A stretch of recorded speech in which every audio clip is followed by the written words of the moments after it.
All right. All right. All right. We're back. We're back, chat. Hope you guys are having a great day so far. As you can tell, I'll be mostly by myself today. And the key word here is mostly. Grae is actually on his way here to the US, and he's on his flight from Manila. So he's gonna be a while before he gets here to the US. So I'll be mostly by myself for a little bit, and but we are having a guest. But yes, crazy stuff. A bunch of stuff happened this week. I actually took the time to watch Picard, and we finished Mandalorian this week, and a bunch of other stuff came up. So yeah, it's gonna be fun. And before we get started, would you kindly hit the like button, subscribe, share this video with your friends, hit the notification bell so you'll know next time we go live. But hopefully everything is well. But before that, do want to put a little grift in there, put some grifting. But yeah, why don't you guys go check out our merch at T Public user Project Eggroll is actually located down in the bottom in the description. We have our Let's Go Brandon shirt that I made a while back, and then by popular demand, we have a Project Eggroll shirt that was made. So go ahead and check that out. That's gonna be really really cool. That definitely helps us, and it's gonna be fun. But joining us today is a really good friend of mine. We know each other. We work with each other. We work with each other before, and he's an amazing, basically Toon Boom Harmony wizard. He knows the ins and outs. And joining us today is Dave Scarpitti. Hey, how's it going, Dave? Hey, it's going great. How you doing? Going good, man. For the folks who are just joining us right now or who don't know who you are, tell us a little bit about yourself. Who are you? I'm Dave. I make pretty pixels for animated movies and TVs in 2D animation. I worked on Rick and Morty, worked on some Disney movies, just a whole bunch of things. Over 20 years of button clicking. All right, cool. And yeah, we already have a couple of people who are strolling into the chat. Alec Baldwin's finger, Nagy, and we have Alan Voss. Yeah, how's it going? How's it going? We're doing well. I'm doing well, and hope he's not on a Malaysian Airlines. I'm not sure. I didn't ask. I didn't ask, but he said that he has a layover somewhere, so that's gonna be pretty cool. But yeah, man. Yeah. So we have right over here. Nice to meet you. Nice to meet you, Dave. Yep. Howdy, howdy. Yeah, Dave has been on the show, I believe, prior. I believe two different times. This will be his third time. So, if you have, if for whatever reason anyone has any like animation questions or anything like that, like he is the person that will know. But for people who don't know, you're gonna ask me, so might as well just tell you first. I did get like a, well, it's not really deep. It's a light cut about this long on my arm.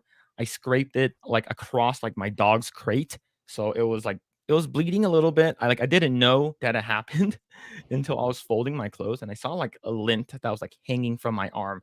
And I'm like, "What is that?" And I turned my arm over. I was like, "Oh, I'm bleeding." But I'm good. But yeah, man. So Dave, how many Yes. episodes of Mandalorian season 3 did you watch? I watched one. I've completely tuned out of most of Star Wars.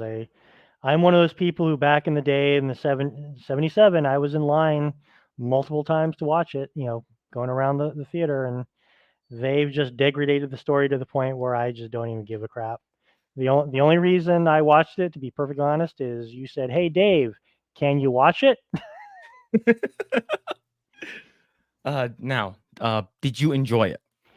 No, not at all. It's just ridiculous. Well, so here's the thing.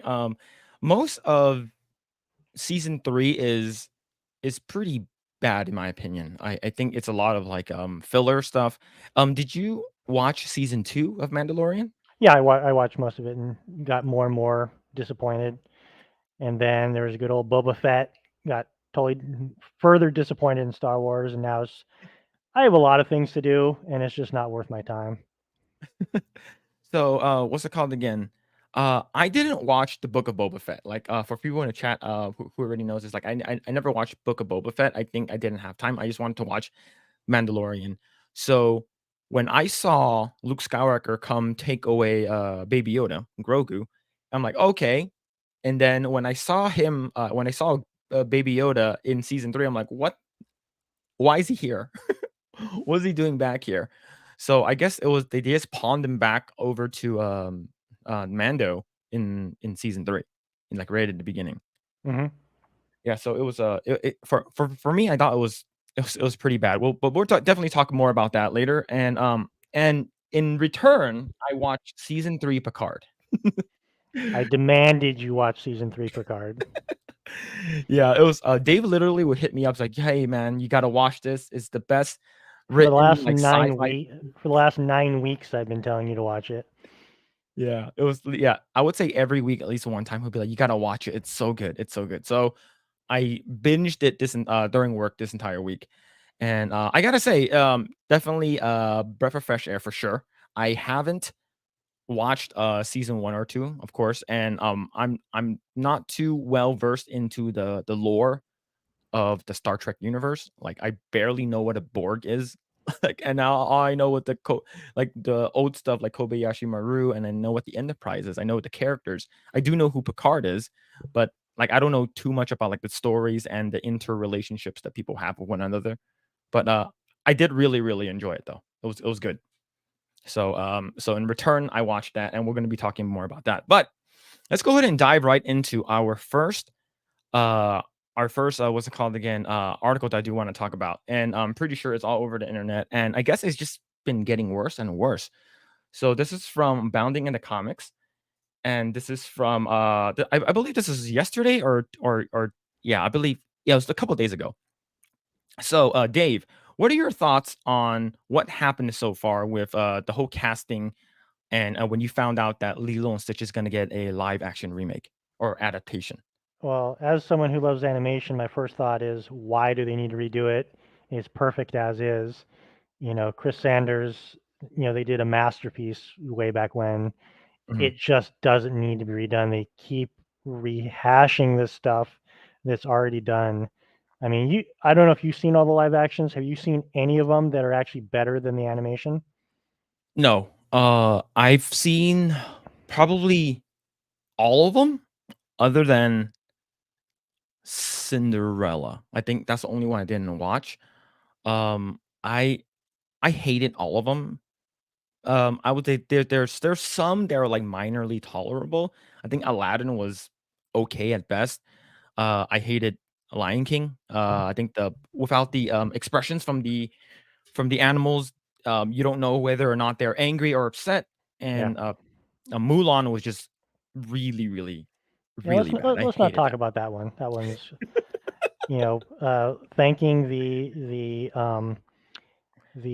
prison guards for the concentration camp that they filmed right outside of. Yeah, for the Uyghur Muslim camps. Yeah. Yeah.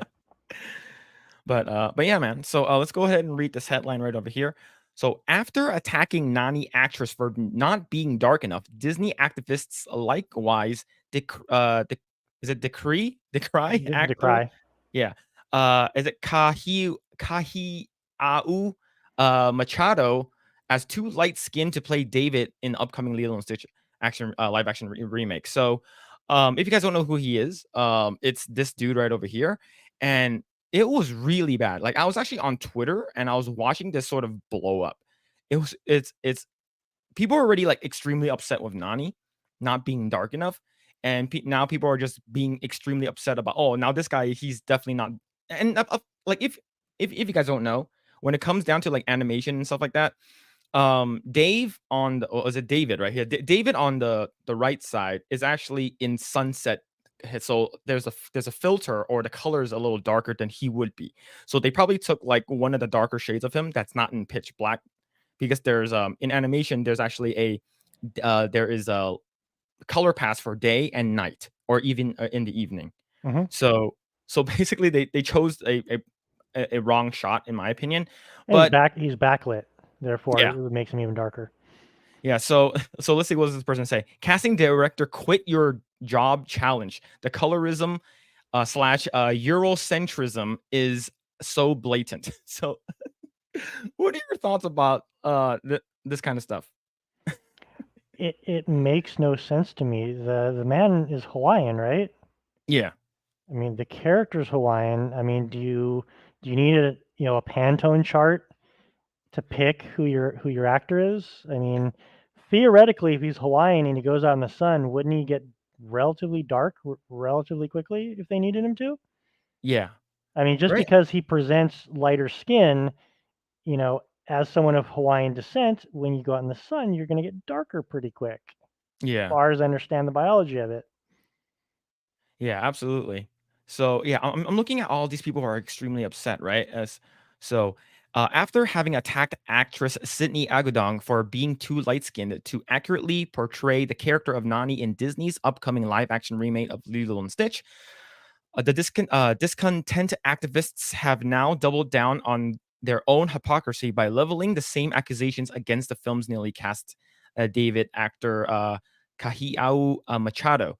So here's one of them from Twitter. Like, this casting is missing a lot. I don't get the Eurocentrism they're going with. Yeah, it looks like a lot of people are using the same talking points, right? So But isn't the line pick the best actor for the part?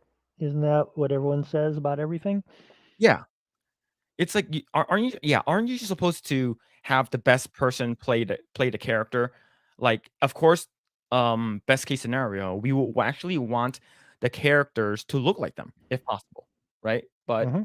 uh, it's wild, man. Like, in my opinion, like I said last time, I agree that the characters should look like their cartoon counterparts, right? So, if if the person who's playing Lilo is going to be from a Hawaiian descent or a Hawaiian native, hopefully they can look like the character. Same thing with Nani and David, and especially little Ariel from Little Mermaid.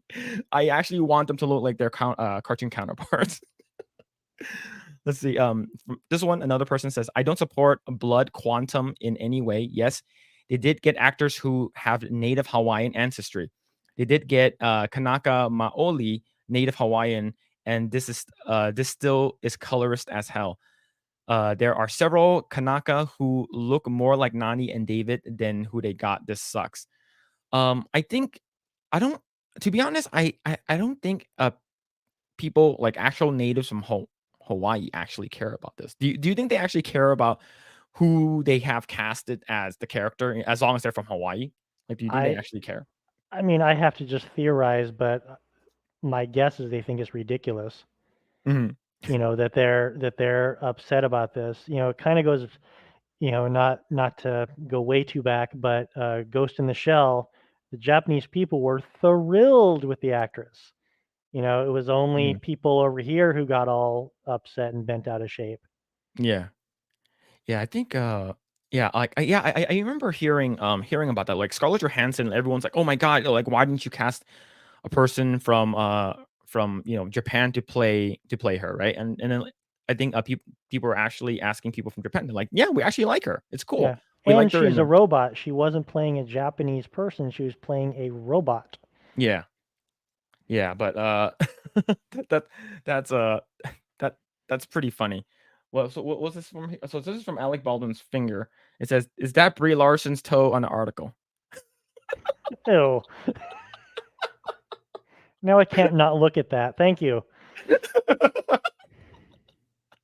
Sorry. I don't know why it always shows, like, me toe pictures and stuff. It's pretty bad, right? So, did but going back to the article, but this sort of, bounces off of this one that's from previously, right? Disney replaces, like, I guess they ended up replacing him, right? I guess, they dug really, really deep to find this person's, was it like Spotify playlist or something? Spotify playlist, yeah, and I Yeah, guess there was and some racist stuff on it. yeah, I guess there was, like, some songs that had the N word on it or something, like, it's like, "Oh, n now we have, an actual reason to cancel him and have him not play." Right, so this from also from Bounding the Comics. Disney replaces, Kahiau Machado as David in live action Lilo and Stitch remake due to his past use of racial slurs on social media. Uh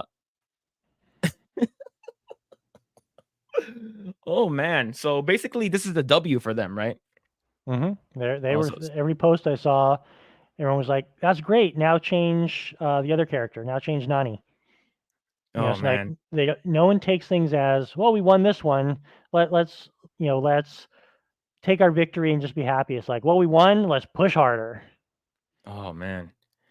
Oh, I don't think it's ever gonna stop, dude. I think they just want everything. It's just funny. Like it has never been like, oh hey, I think Ariel is a little bit too dark. Can we make her lighter? It's like how dare you say that? Mm-hmm. Right. In the development that will undoubtedly be taken as a victory by the numerous activists who accused him of being too light skinned to portray the character, Disney has officially replaced Kahiau Machado as the live action Lilo and Stitch remakes incarnation of David, thanks to his social media history. So I guess they got another dude. So it looks like this guy, Kino or Kaipo Dudoit. Yeah, he's a little darker for sure. But yeah, I actually went on to Twitter and saw everyone's like, "Oh my god, we did it! Now Nani next, right?" Yep. Yep. And it's pretty disgusting.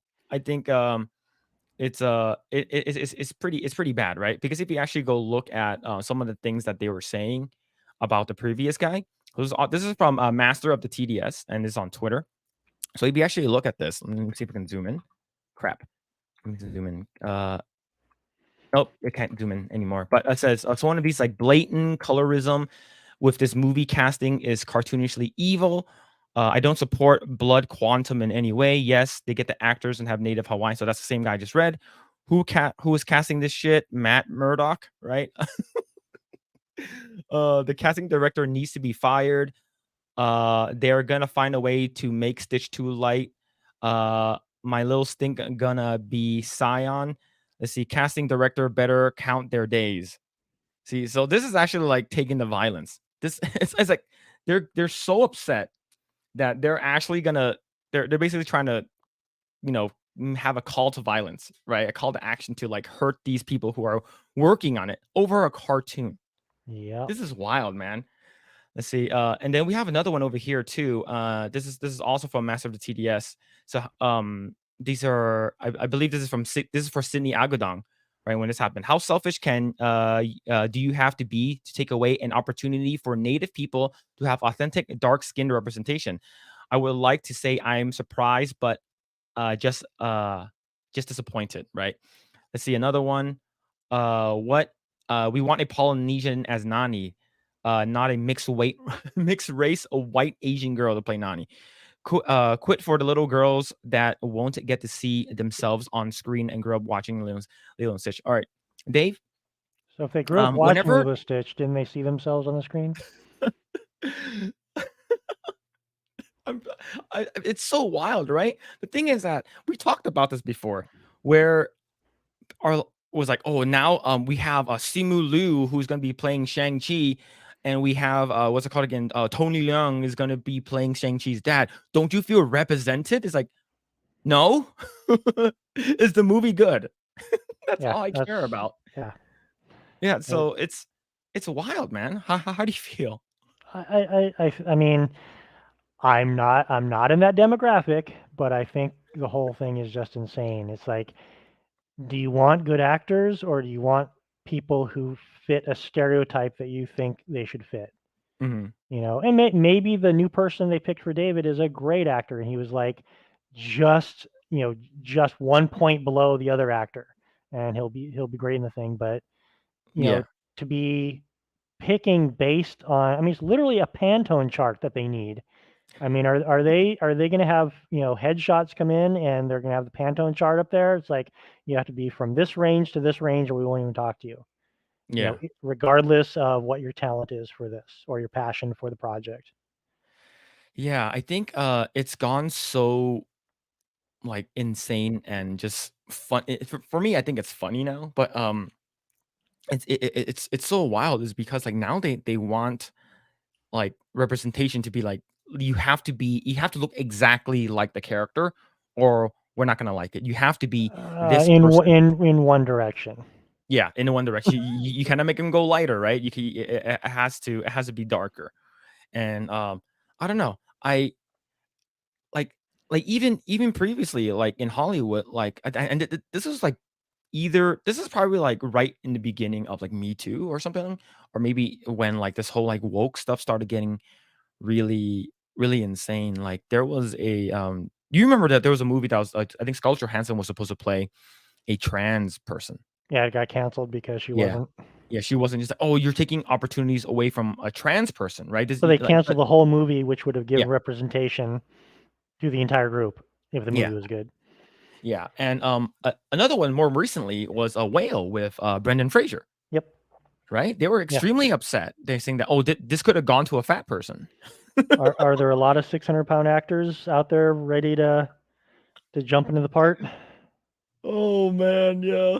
That's actually so stupid. Sorry, man, that's just funny. It's just it's just hypocrisy, right? Like you said, it can only go one way and not the other. It's wild. Okay, I'll just say it. I wonder if people are really upset because they're not Hawaiian enough. To be honest, I think there wouldn't be an uproar if these roles were race swapped by African Americans. Yeah, so didn't one person in chat says that Denzel Washington should play Nani? Yeah. But yeah, like I know you're joking, but it feels like this is something that like they might do or they will do, right? I believe they originally I thought that they're going to remove Cobra Bubbles from the cast, but they actually brought him in later on. They added in a new character, Yeah, the social and worker, I think it was. yeah, yeah, it's like it's supposed to be like you know, Hawaiian or something, Yeah, but and the actor they picked for Bubbles looks really perfect. Perfect for the yeah, role. He's like exactly as I would imagine a live action version of it would be. I was very happy with and that. yeah, yeah, I'm happy too because I actually really like his character because he's like a hard ass, right? Hmm. And like he actually has a character development, character growth. Like he's actually really nice at the end. He actually really cares for the family, Hmm. and I really enjoyed that. So I don't know, man. Like for folks who don't know, there was a lot of people that was actually brought over to work on the fields, right? The plantation fields from the Philippines, like to Hawaii. Right? So you have a lot of people who are actually, you know, people from Japan, people from the Philippines, all of them, they actually live. There's a ton of Hawaiians in, you know, not Hawaiians. There's a ton of Filipino people in Hawaii. So the thing is, the fact that I think Nani is, I think she's a Hawaiian native, but not native Hawaiian. It's just like it's well, does she look the part and can she play the character? Does she Right. know the culture? And you know the same thing is going to happen because they've announced that they're doing a live action Moana. You know, Yep. because it's been a whopping 7 years since that movie come out. We got to do a remake of it. Oh, man. It's not even 10 years, man. 7 years Holy crap. since it came out. And I spoke about this, last time, like, what was her name? Like, Auli'i, like, Cavallo, whatever her name is, like, Yeah. she's she's, like, 2 shades lighter than Moana. Same thing with The Rock. The Hmm. Rock is 2 shades lighter than, Maui, so are and here's the thing, The Rock is not, like, big buff, he's, like, ripped and shredded buff. You need him, like are you gonna put on, like, a bigger suit on him? You know, because that part could have gone towards a bigger, girthier, you know, a Polynesian person. It's like, if you're nitpicking so much, like, when are you guys gonna stop? Right? And, Well, let's the see here. the problem is our society is just has it too damn easy. So there's nothing to fight against. So you fight against the smallest things. So you get a victory every morning. Yep. You know, This is if the they're hill that they're willing to die on. yeah. Yeah, I see. Because The Little Mermaid was swapped and the majority hated anyone preaching character accuracy. Yeah, I think coming from having Little Mermaid, Ariel actually as a from Danish myth or lore, like Mhm. it's completely inaccurate, right? So Elon Musk for Black Panther, true, right? He's actually African. But what's it called again? So the little girl, I forgot her name already. I think her name is Maya. But I guess my wife, she sent me something on she said that people started like going after her, even though minorly, it's not a lot, but people actually started like actually getting really upset that she's not dark enough. Saying how she's too light. She's For too the light for the skinned. character playing Lilo. I haven't seen Lilo, who it is. I yeah, haven't seen who it is the yet. little girl. Yeah, she's a little Hawaiian girl. So let me go ahead and share this really Wow, quick. going after kids. Yeah. Let me go ahead and share this. While you're bringing that up, they're in negotiations to get Chris Sanders to reprise the voice of Stitch. He That's was good. he was one of the original directors of the original movie. Yeah, and the art style is all him, Yep. so Yeah. it does make sense. Like that's something I do like. So let's go ahead and show this one right over here. So this is the little girl in the middle is going to be playing Lilo. Oh, she looks perfect. Yeah, I think she's like 6 or 8, so maybe even younger.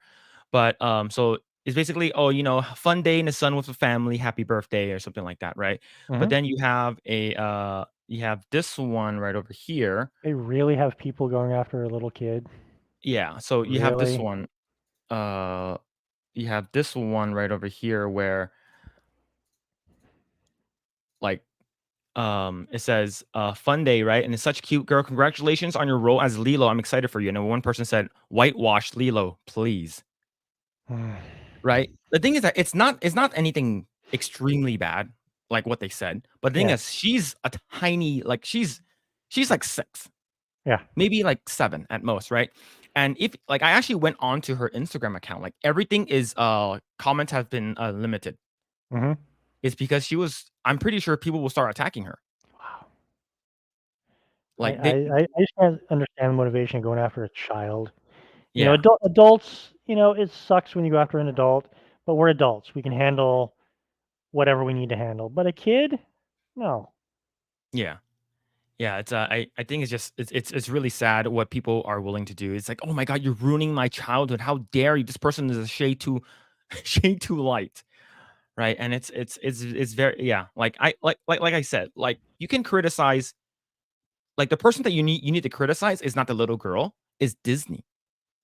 Isn't your anger towards Disney like it should be more towards Disney or something like that. But the thing is that this now you have a movie that's actually they're casting people from that knows the heritage, that knows that grew up on the island, that actually knows like the it's just Hawaiian, Hawaiian just culture. So Right. that like I don't know why people are just you can't they are never going to be happy.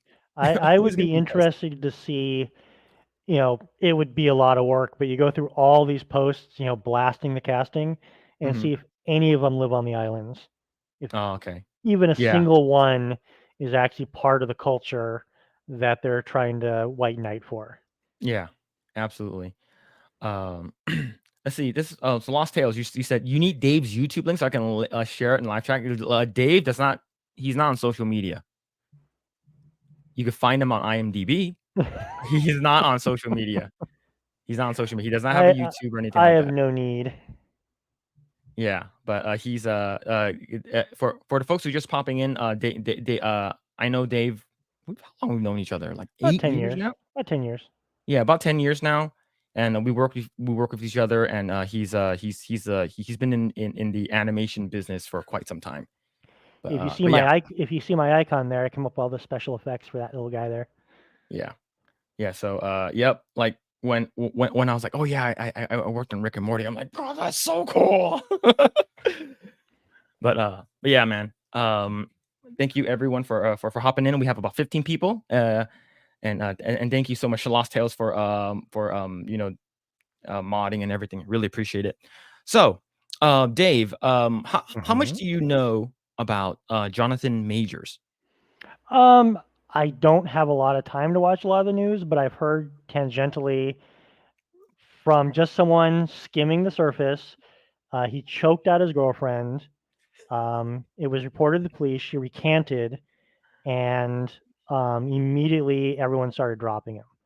Yeah. And I've heard stuff is coming out that people he worked with are saying, yeah, this guy's a jerk. But as far as I know, there's been no trial, Hmm. but he's been canceled from everything except Disney. Yeah. That's what I know. So, when I first heard about the story, like, of course, there's like two things that popped on my head. Right. First one was, oh no, this is a Chris Brown situation again. Or I'm like, and then my second thought was, wait, we need more information. Is because or this is gonna be a Johnny Depp situation again. I think it's of anything, it's closer to a Justin Roiland situation. Mhm. An accusation of domestic violence hadn't gone to trial. Everyone dumped him, and of course, Justin, they canceled um, the court date. He's no longer in trial, but he lost everything. He lost his entire career basically. Yep. So for all I know, he just what's the other guy's name? Jonathan. Yeah, Jonathan For all I Majors. know, he did it, but there hasn't been a trial. He's been tried in public, but Mhm. not in our legal system. Yeah. And I and the thing is that like Dave, like you know Justin Roiland like Hmm. personally. Yep. So like hearing all of that like it's just like yeah, like he lost everything before any evidence or concrete material or even any trial that came out. Yep. And they just canceled him. He lost everything. They I dropped him, I right? kind of wish a trial had happened so that because there was all those texts and all that. I have no idea if they're real. No one has any idea if they're real, Mhm. except for him and whoever posted them. It would have Mhm. been interesting to actually have some due diligence and figure out, was this stuff real, Mhm. or wasn't it real? If people do this stuff, cancel them. Yes. If you do DV, gone. But if you're accused, give someone at least a little time. Yep. Yeah, I 100% agree. The fact that they canceled him and he was like executive producer on a different show, and then he has like another show that it was on, like both of them are going to go on, but one's already on Hulu and one's going to start in maybe like a year or so, Hmm. and like they already that news that came out that like oh he's he's gonna have some kind of like trial or something like that like coming up, and hearing that, oh, everyone on Twitter's like, "Oh, like we already found a person who's gonna replace him for Rick and Morty, like for the voices." I'm like, "What?" Like Yeah, this guy is like he's he's still already replaced for the next season Rick and Morty. I don't know if they've hired both the voices, but I know they've hired one of them, and they're re-recording everything Justin did for the next season. oh, that's And so shitty, man. he lost his video game company too that he started by himself basically. Oh yeah, there was a game that he did. It was like for PS5, right? Yeah, he I think they did like 3 video games so far. Mhm. Man, that's so shitty, dude. And that's why like I think in Hollywood, I think especially if you're a man, it's definitely a lot harder for you is because of the whole Me Too movement, right? You gotta trust and believe all women. So if you're a man and you did anything bad, they're just automatically gonna cancel you. And it's like, oh, we cancel you. Oh, we're so sorry about that. So what about all the damages that you've done to defame me? Yep. What like it's very, very shitty. So let's actually go ahead and talk about this one. This is also from Bounding in the Comics. So Jonathan Majors dropped by talent manager and PR firm following domestic assault arrest. Marvel reportedly having zero conversations about dropping him from the MCU. So in my opinion, I think whether or not you like what the MCU is coming out with, I think what Marvel is doing is good. Right? He's like, I don't think they're gonna keep him though. They're probably trying to find some way of getting out of it. yeah. They've already dumped hundreds of millions into setting it up with, was it Loki, Ant-Man 3, and I think there was like one other, basically Yeah. setting up his entire arc as the big bad. Yeah, it sucks. Yeah, but I heard that they're yeah, like you said, I think they are already in like talks with another person that can replace Mm. him. Right? So in the latest stumble on his path to becoming the multiverse's greatest threat, Ant-Man and the Wasp Quantumania star Jonathan Majors has been dropped by both his talent management agency and public relations firm. As announced by Deadline in an April 17th exclusive, per a number of their alleged insider sources, Major was dropped by his longtime manager, Entertainment 360, due to issues surrounding the actor's personal behavior.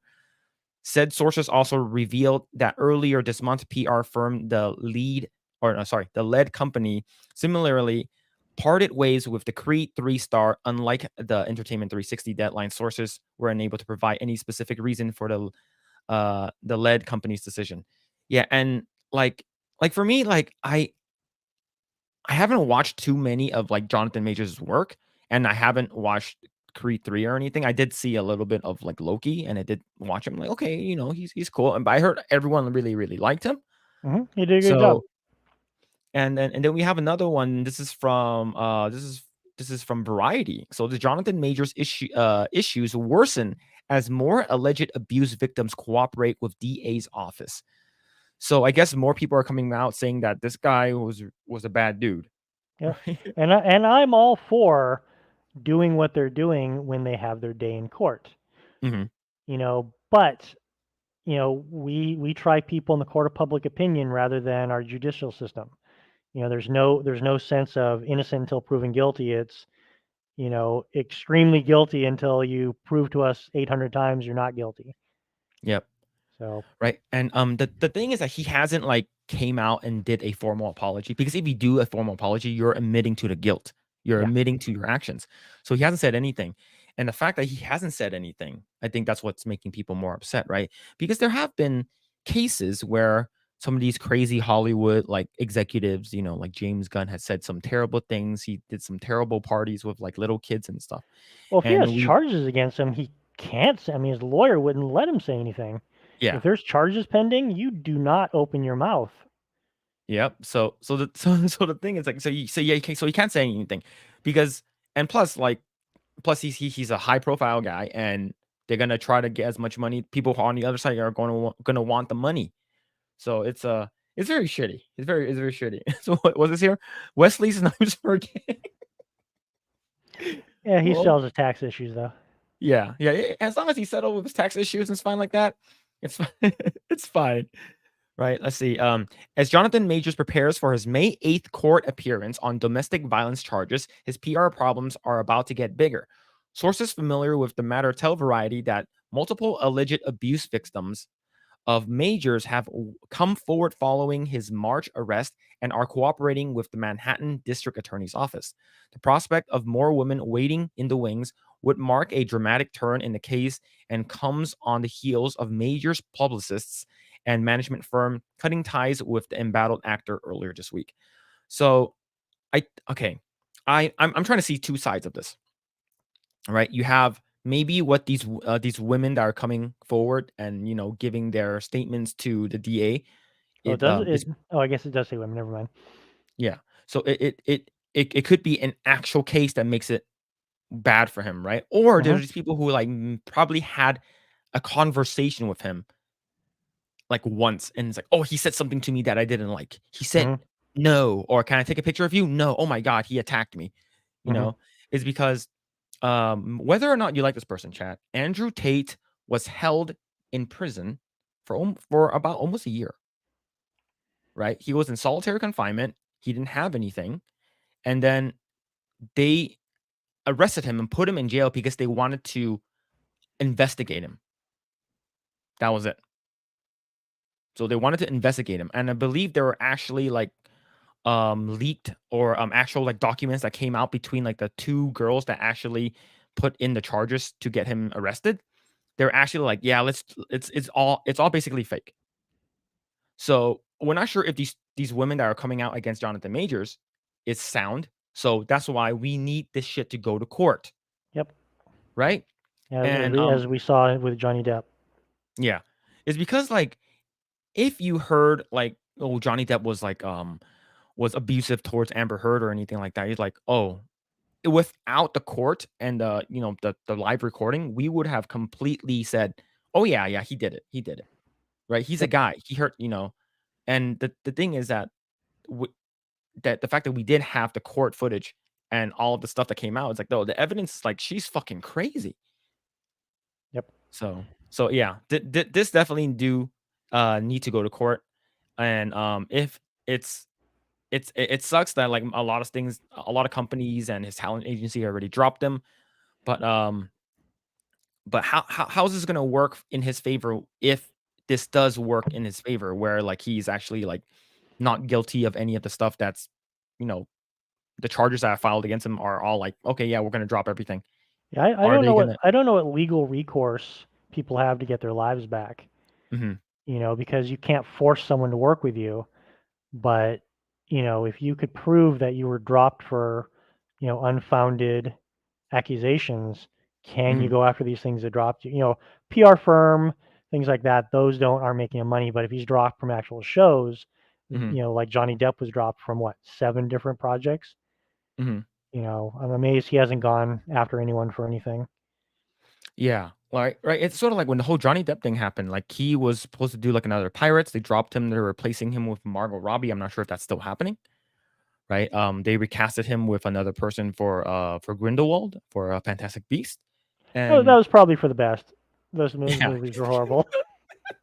it was awful, man. Like, at the first one it was decent, right? I enjoyed the first one, and then I watched the second one and fell asleep. Yeah. So I'm like, oh, if I fell asleep, it's not good. But yeah, man, it's definitely such a shitty situation that's happening to him. I hope he get his day in court goes well and goes well for him. And if he did do all those crazy ass shit and everything was actually true, then sentence him or whatever community service, pay out the people or whatever, right? And like Or go to cancel him from go to everywhere. jail. Domestic Yeah, violence is a crime. yeah, You know, and absolutely. you know, Uh, take it all away if you've done that. You know, yeah, if what he's accused of, he did. I have no problem with that, but you got to prove it. yeah, absolutely. Yo, is it Grae? Grae, are you? Yeah, you're in Doha. Where the hell is that? Where the hell is Hey, Doha? Gray. But yo, how's it going, dude? Yo, Krista, you're still on the road, right? I saw earlier you went to In and Out, so hopefully you're already in Vegas. But yo, yeah, see you in Vegas. Yeah, absolutely. We're super excited, and it's gonna be super cool.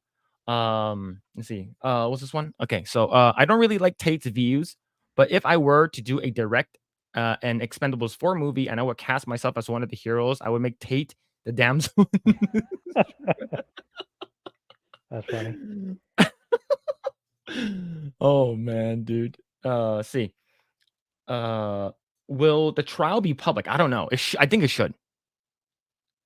I think it should be. If I was making a decision, I think it should be public because this is falls along the line of the whole Johnny Depp stuff. If I was Jonathan and I knew I was innocent, I would demand to be public Okay. because that's the only way you're going to prove, you know, to the general public that you didn't do that. It's just like with if Johnny's trial would have been private, how many Mhm. people do you think would have sided with him after the trial? You know, if every Yeah. all that stuff was secret. Yeah. Yeah. I'm glad a lot of stuff were public though. Like I was actually like really like glued to my seat with that kind of stuff. And we have a lot of these like cases where you have people who are like falsely accused of something. It's like I'm innocent. I'm innocent. Oh, because you're this person or you're a part of this group or something like that. You're automatically just guilty. But the fact that we have cameras everywhere now, Yep. we have people recording. We have those like just surveillance everywhere. Like you have to have some kind of like footage, right? So if they said that they did have some kind of like taxi footage of the whole Jonathan Majors thing, Hmm. like, we need to see it. Yeah. And, like, you don't probably need to show it to the public, but at least if you're gonna show it and this will exonerate him, you need to show it in court. And hopefully it is captured. But yo, Holocron, what's going on, dude? Yo, hail. So do you know if But yeah. Jonathan has lost projects or has it just been his management staff? Is there any actual movies or TV shows that he's, you know, because MCU hasn't dropped him yet? Yeah. So I think his biggest thing is the MCU that's coming up. I know that, some of his, like, military stuff, like, they dropped him. Oh yeah, the 2 commercials he was Yeah, doing. yeah, they stopped showing it, so he's probably not getting any royalties from that, and as of right now, that's all I know. Like, I'm not sure if anything big, like, if he's like, "Oh, now that, you're no longer gonna be Kang," Kang is Right. gonna be, like, his big thing that's gonna be coming up, and if he loses that, Hmm. but he was actually not guilty, and they already recasted someone else, how is that right? Yeah. How So how are they technically gonna at do this it? point he fundamentally doesn't have damages, you know, financial damages yet. Yeah, at least You not know, yet. unless you count all these people not even thinking about him for future roles because of it. Yeah. So, Doha's around the Middle East. Oh, okay, cool. The Middle East? Okay. So I sort of do know where you are. All right. Well, I hope that it goes well for him. But like we said, like if he is guilty, then then he's guilty of every all of those things, right? But all right, so let's go ahead and talk about this. I guess this is one article came out earlier this week, and I had no idea this was a thing. But Dave, are you a big Hmm. fan of fan fiction? Not really, Hmm. because it's just, to me, it's all kind of silly. They don't. As our we've talked about many times, I'm big on story, plot development, and fan fiction is just most people just self-inserting themselves into stuff and just writing happy, fluffy stuff. Hmm. And as I've told you before, I've read over 5,000 science fiction fantasy books, and I've read a few fan fictions, and nothing's even come close to the worst science fiction I've ever read. Well, the thing is that like if we didn't have fan fiction, we wouldn't have gotten Twilight. 50 Shades of Grey Yeah. because that was a Twilight spin. Oh, but Oh no, that that would have been horrible. but now that segues to this article right over here. So Amazon is being sued by a Lord of the Rings fan fiction author over the Rings of Power. So I believe this happened earlier this week, which is when I heard about this, I'm like, what is happening? It's just from a Screen Rant. Um, so an author is suing Amazon and the Tolkien estate, claiming that ideas from his Lord of the Rings fan fictions were used in the Rings of Power. Prime Video's TV series adapts J.R.R. Tolkien's histories of Middle Earth's Second Age, focusing on Sauron's rise to power. The Lord of the Rings of Power season 2 is currently filming in the UK. Now, the PC Gamer reports that the author Demetrius Polychron is suing Amazon and the Tolkien estate for allegedly stealing the ideas of The Lord of the Rings of Power from his fan fiction. Polychron says he delivered a manuscript of his book, The Fellowship of the King, The War of the Rings, to Simon Tolkien in 2019 in hopes of collaborating with the estate to publish it. The author is seeking $250 million in his lawsuit against Amazon and the estate. Well, I can tell you something that I know about from Hollywood. And, Simon isn't technically Hollywood, but he probably goes along the same thing. Mhm, If you just send in a manuscript, they will generally just throw it immediately in the trash so that there is never any chance of what he's claiming happening. mhm, Because if you open it, you read it, even if you don't use more than one small idea, you are tainted with the idea of that stuff. mhm, Most of the time, that stuff never even gets to the writers. It's thrown out. I don't know if it's thrown out in the mailroom, but it never gets there. It is policy of basically every single entertainment house that does TV and movies. You do not accept random submissions. You have to get a manager. You have to go through a specific, publishing systems like that. mhm. So as you said, 50 Shades of Grey probably, oh, that's funny. Probably a little different. Someone probably read it. Mhm. Someone's daughter probably read it and said, "Hey, Dad, this might." Although that's kind of creepy to think about. Yeah. Um, but they will not read, just random stuff from people sending in, because there are hundreds of cases going back all the way to the 70s of, "Hey, I came up with that idea for your show." Mhm. And if there wasn't this policy in place, there would be lawsuits, always on this stuff. So, Yeah. and they'll tend to either throw it away or send it back unopened. Yeah.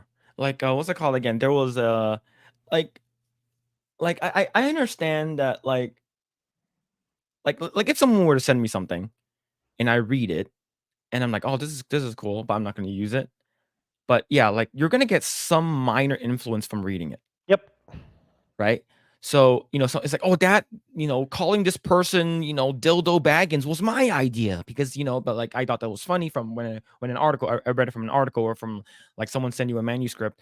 And then if I use that name, it's like, oh, but I wrote this name like 3-4 years ago. So, that's actually my idea. So I'm gonna sue you for that. That's it's Yeah. it's it's it's not it's and plus you're going against Amazon.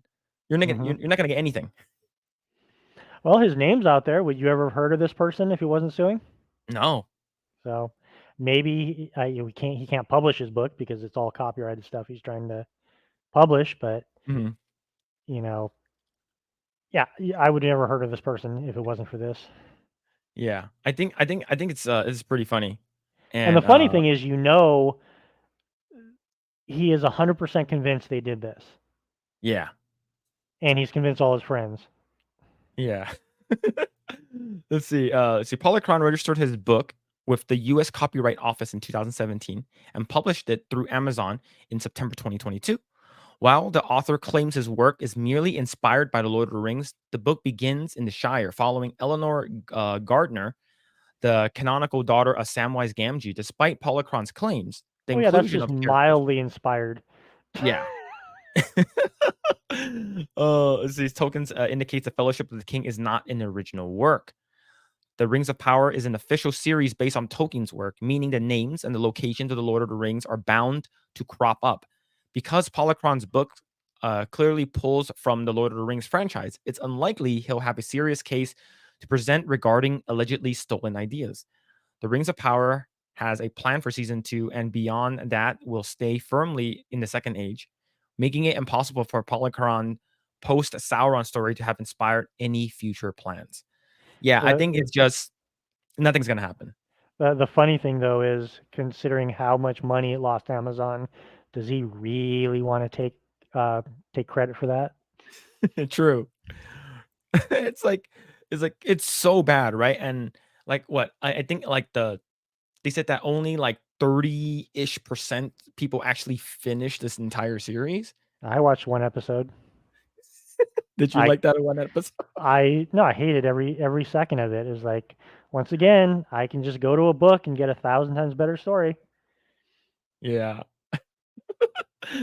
Oh man, I are do you think that that Warner Brothers proper, not Amazon, but do you think Warner Brothers aren't they supposed to be coming out with like a Lord of the Rings like movie or TV series that's supposed to like sort of poke Yeah, at this? I think they're finalizing all the contracts with some things, but it's gonna kind of go counter to what they created in this, and I think it's gonna be on Max or something like that rather than Amazon, and that just opens up an interesting can of worms for lawyers, having two potential competing shows on different networks in the same world. You're muted. Okay, sorry. I did. I heard that they're also bringing back Peter Jackson as like a executive producer or like some kind of like a consultant.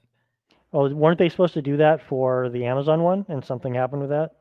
Yeah, I believe it was I forgot his name, like Shippy. I forgot his name. It was like the Tolkien scholar, and he was there in the beginning, and then they were like, "Oh, we're gonna do this," and he's like, no, this doesn't make sense. No, you can't do this. This doesn't make sense. These characters are supposed to be this," and then ended up like letting him go. It's like, "Yeah, we don't need you anymore." Yeah, you're not telling us what we want to hear. Get out of here. Yeah, he's like, "No," like he's like, "Well, the elves aren't. There's not. The elves aren't black. So get out of here." Oh man, but yeah, I do hope it does get better. So this one, yeah, Warner Brothers The Lord of the Rings show will hopefully be more in line with Peter Jackson movies. I hope so, because did you like the Peter Jackson trilogy? I love them. I watched probably 10 times, the extended, where you basically got to put aside your weekend to watch these things. Mhm. And the cool thing is, they're what, 20 something years old, and they're holding up really well. Yeah, yeah. I rewatched it I think last year with my wife, and like sort of forced her to watch the extended editions. Oh, So those are the only ones to watch. yeah. She was like, "Whoa, how long is Return of the King?" It's like almost it's almost 4 hours maybe. But, yeah, but we really enjoyed it is because, like, because at the same time, we were also watching The Rings of Power, and she was like, "This is so stupid." Yeah, She was like, "She's so unlikable. Galadriel's so unlikable. Like, yeah. why?" But yeah, man, it's, I do hope that the show comes out and it's good, the one from Warner Brothers, and, because I would even like the Rings of Power 2 to be good. mhm, It gives you content to, complain about something, but if the show's good, we all benefit from it. it's true. No one wins from a shitty show. Yeah, and, I think, we got that, right? Like, we have, 2 seasons of, like, Picard that wasn't good, and then the Mhm. third one was like, okay, this is how you do it, Yep. I right? I'm not kidding. I think I messaged at least 30 people a week that they got to be watching this because it was, and I don't do that. I'm not like someone who's, running up a hill with a flag telling everyone it was just so good. Yeah, it's definitely good. We're definitely going to be talking about that later, but let's go ahead and jump over to this one. And so uh, I remember when Hogwarts Legacy came out, and you're like, "Hey, do you like it?" And then I'm like, "Yeah, it's pretty good. You should try it." Now, um, did you enjoy the game? Loved it so much. Did you 100% the game? No, I can't 100 because I did not buy the collector's edition. Ah, I You see. can't 100 it unless you have the collector's edition because of one piece of clothing. So I Oh, kind of stopped doing that. but But I 100 a bunch of the elements of it. yeah. So, were you a big like J.K. Rowling fan? Did you read any of the books? Yeah, Did you watch the I movies? read all of them the day they came out. Read them all. And the movies are okay. They're not the end all be all, but I enjoyed the books. The game basically brought me back to the books. Yeah. It was quite pleasant. It I think I spoke with this to Grae, and and I do agree. I think the story overall of the game, it's like it's okay. It's very predictable. It's like a Hmm. 7.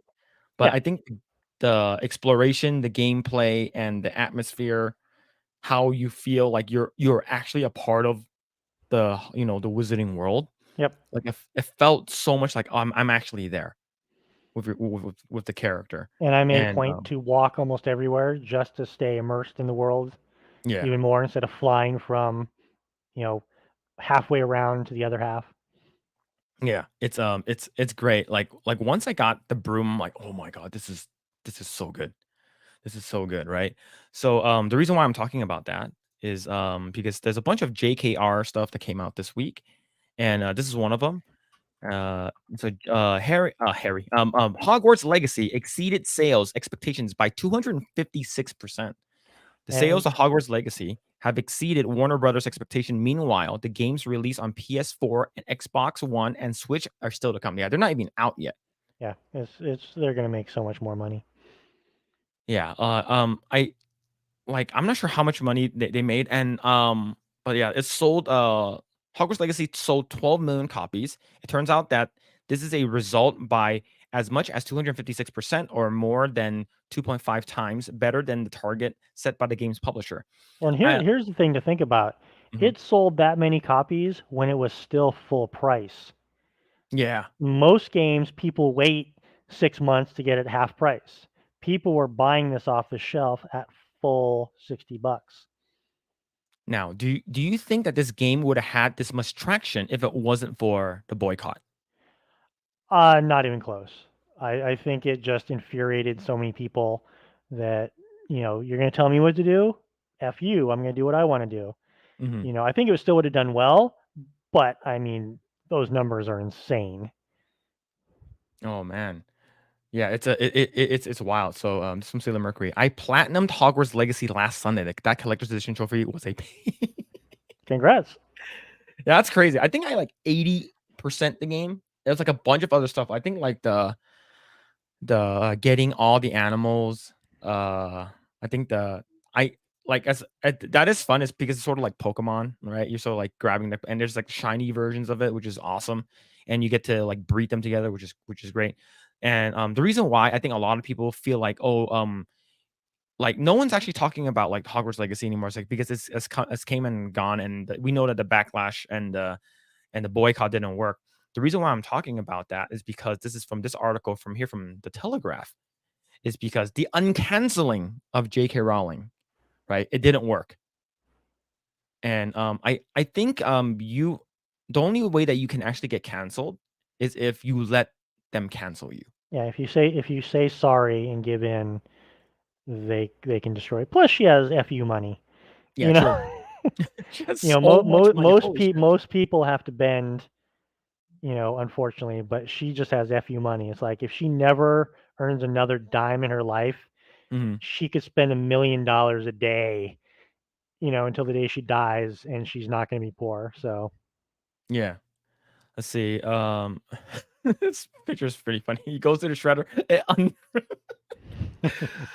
It's like, when delighted Harry Potter fans learned that Boy Wizard will return to their screens, and also received another surprise. J.K. Rowling, who wrote the original book, is also coming along too. So, as a big fan of the books, what are your thoughts about the live action TV show? I believe there's going to be a one season per book. I think it's great. It's going to basically allow, the show to go into every nook and cranny that, 2 hour movies just can't do. Mhm, They had to just lightly scratch the surface. What I'm wondering is, are they going to go into more detail that maybe never made into the books? Because those books are like 700 pages, mhm, or are they just going to use the books as almost like the screenplay? So that'll be an interesting thing, because she is intimately involved in it, and she could mhm. go, well, I really wanted to do this in the books, but because of XYZ, I wasn't able to. So let's explore, this aspect of it on the small screen. Yeah, and the fact that this is on HBO Max. Well, it's called I forgot. I think it's like the name's called Max now or something. I forgot Hmm. what they changed HBO Max to. But with the amount of people that really enjoyed The Last of Us, especially a lot of the normies, they Hmm. really they would consider that a TV show, video game adaptation that did really really good. Hmm. And they're also from Warner Brothers, with people who made House of the Dragon, Game of Thrones, right? And Yep. they have a shit ton of money, and I believe, a lot of the people that are Well, executives. Warner Brothers is, I think, $50 billion in the red, so they don't Mhm. have a lot. They need to make a lot of money.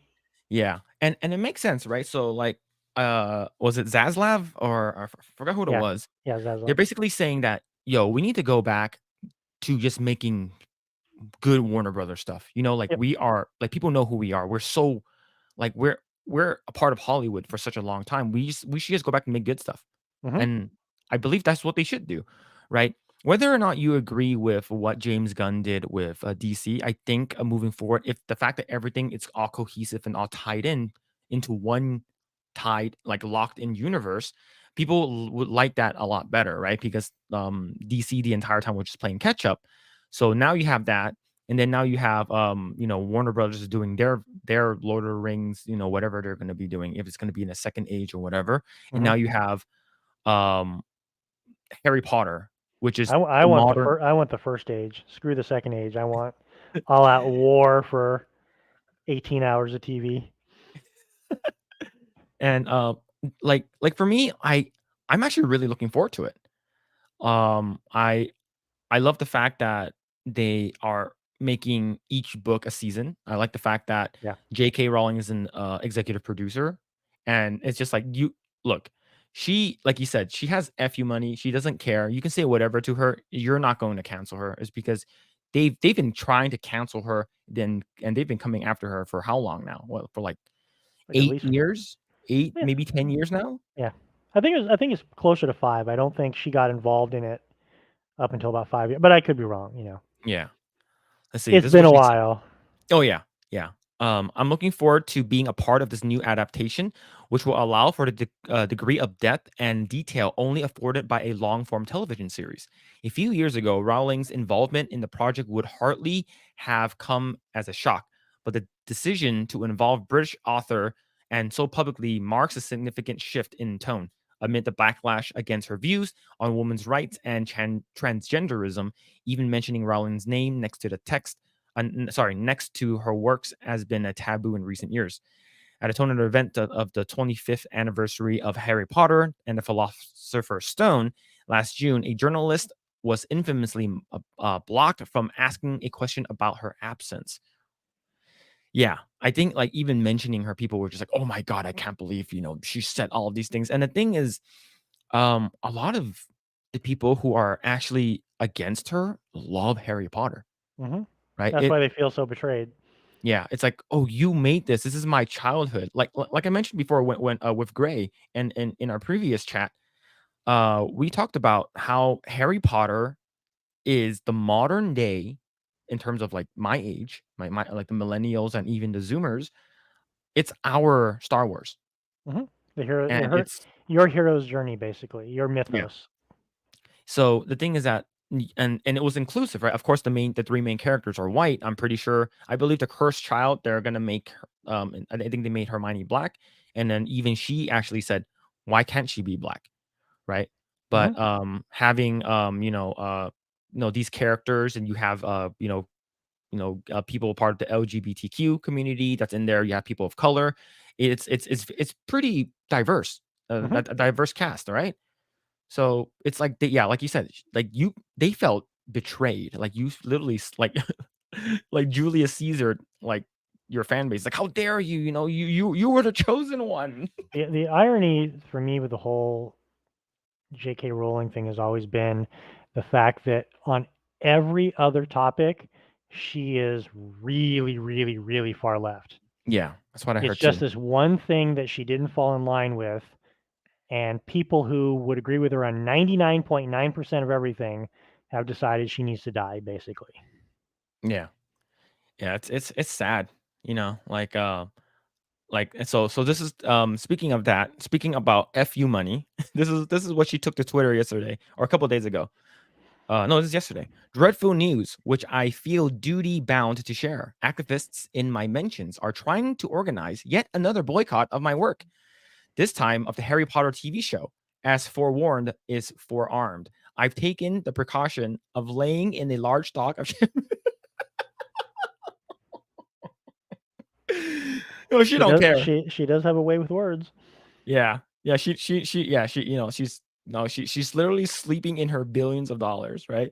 And I guess there's a bunch of people who are actually like really upset about what she said. Right? This is again from the master of the TDS. One of the comments says, "It's funny because none of my friends or relatives could ever conceivably be described as activists. They're just ordinary people, yet none of them want anything to do with you, with your output any longer. Enjoy your champagne." Wow, she's just such an unself-aware dickhead. No one needs to try and organize anything. We just won't watch, right? And it just I'm pretty sure there's a bunch of people who are like gonna secretly watch it. I have a feeling they're like like I won't watch it on HBO Max because that will like feed into the Nielsen. So Mhm. what I'm gonna do instead is probably find a different means to watch it, maybe Right. pirating or something like that, Well, right? theoretically, I'm not. I haven't been kept up on what with how fractured streaming is. It sold 12 million games. If she Yep. gets the people who bought the game to watch the show, isn't 12 million a pretty damn good number Oh yeah. for a streaming show? Yeah. I So she and already has an audience that's already said, screw whatever you think I should be doing. I'm going to watch this or I'm going to play this. yeah. You know. Like I even have a friend that as at work, like he says that like he's relatively neutral in a lot of these things, and he's like, man, he said he loved Hogwarts Legacy. And Hmm. he said that, like, he's not sure if he can even say that he, like, enjoyed the game, right? It's and it's sad, is because, like, if a game is good, you praise it. If it's shitty, you talk shit about it. It's Yep. that simple. And just because something that you really, really enjoy comes from a person that's really, really bad, you're gonna try to boycott them.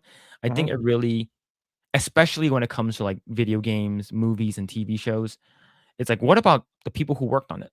Yeah. Did they I'm pretty sure they didn't say Well, anything. well, the line is they shouldn't be working on it. Yeah, right. It's like, "Oh, how dare you?" I remember when I was, what's it called again? Streaming on Twitch, and, I bought, Diablo 2 Resurrection, Hmm. and this is on a cusp of the hearing about what happened with the producers and, the whole Blizzard debacle, right? And then the one of my mods were like, how why how can you buy the game?"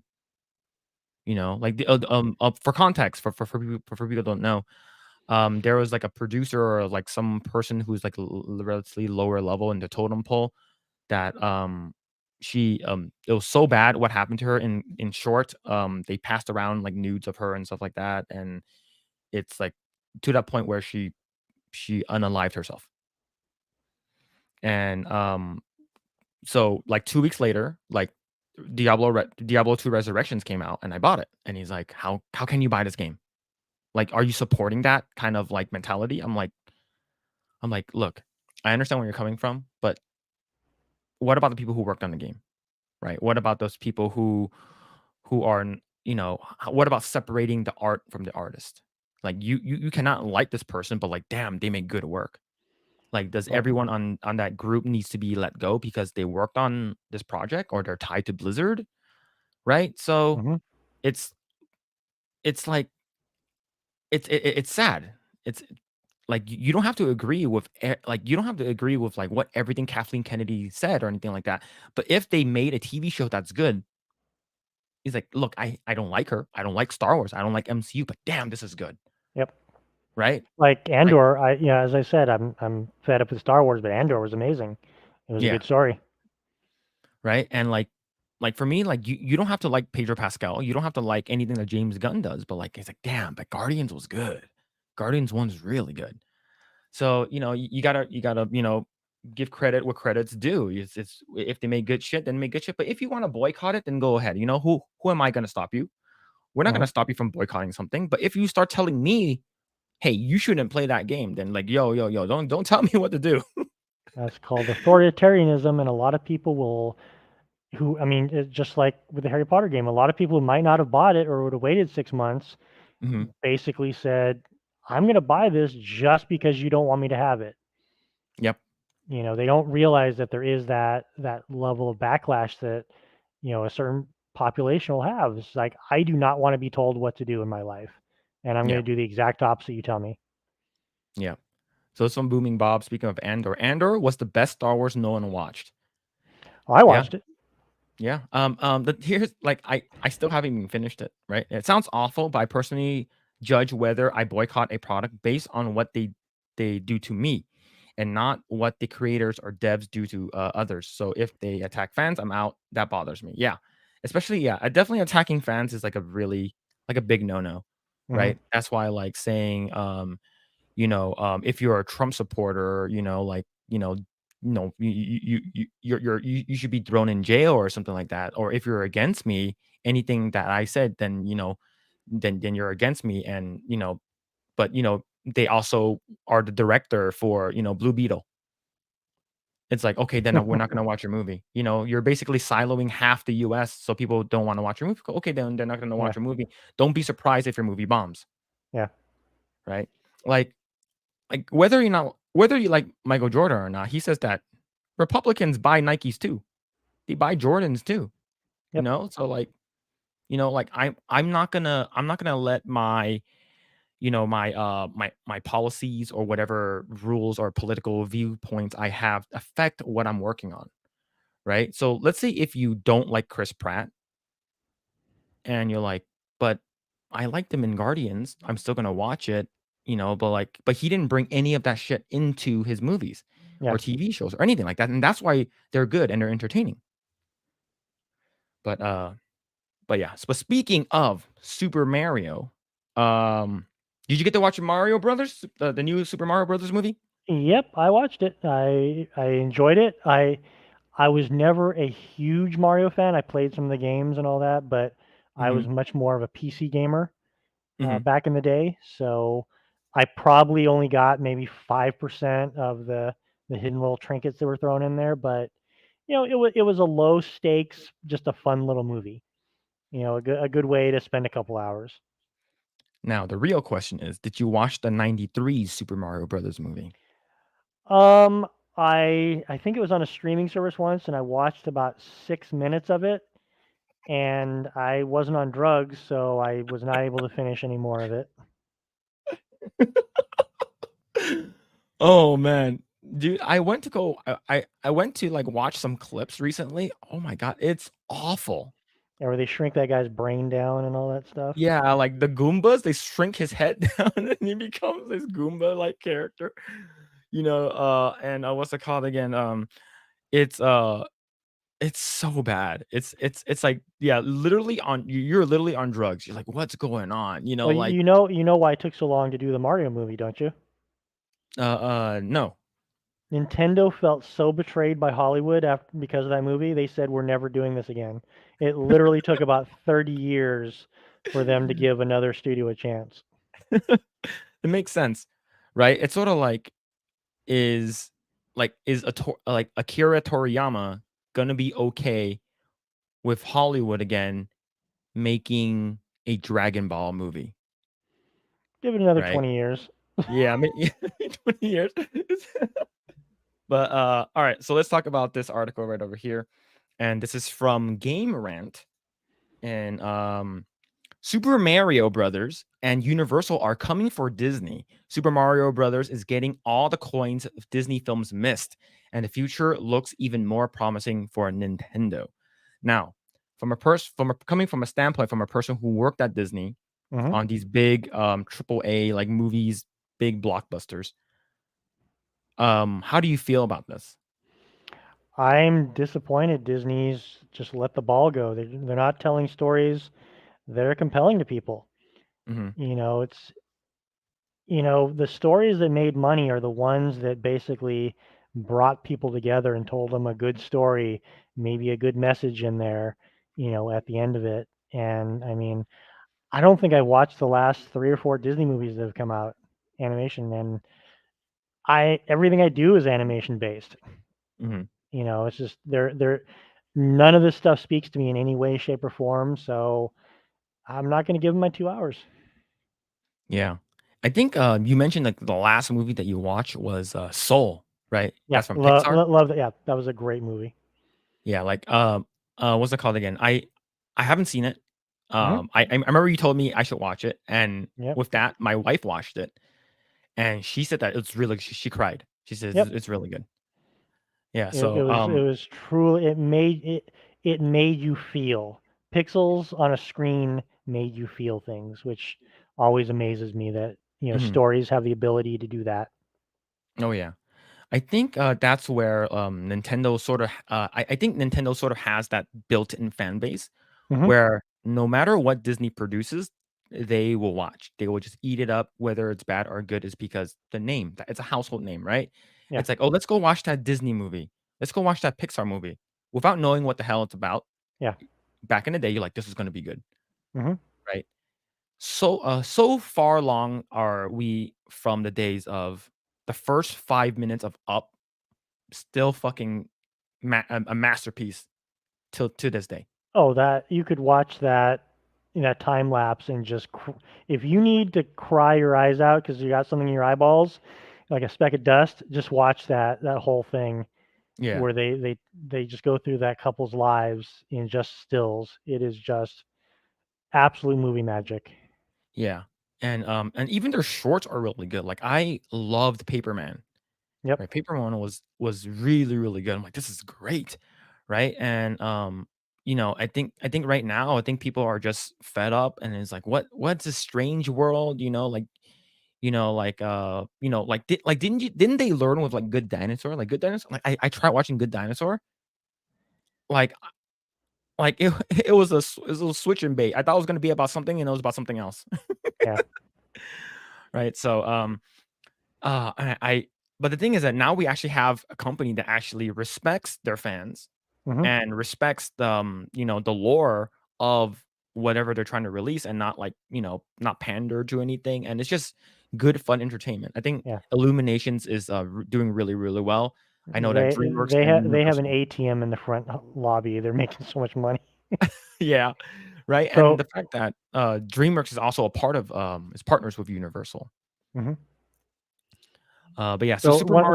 one Yeah, of the things I go want to ahead. bring up, kind of based on what you were saying with Disney's, back in the day, we gave them the benefit of the doubt that anything they came out with would be good.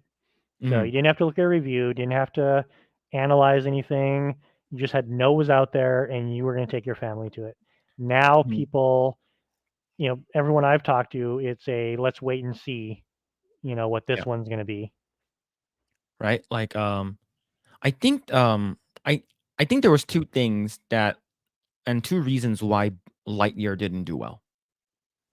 I think 1 was not having Tim Allen. I think that was a crime, Yeah. right? And it's like, "Wait, Tim Allen's the voice," right? And then people are just, and I think people were just, if I'm trying to be nice to Disney, right? It's gonna go on to Disney Plus anyways.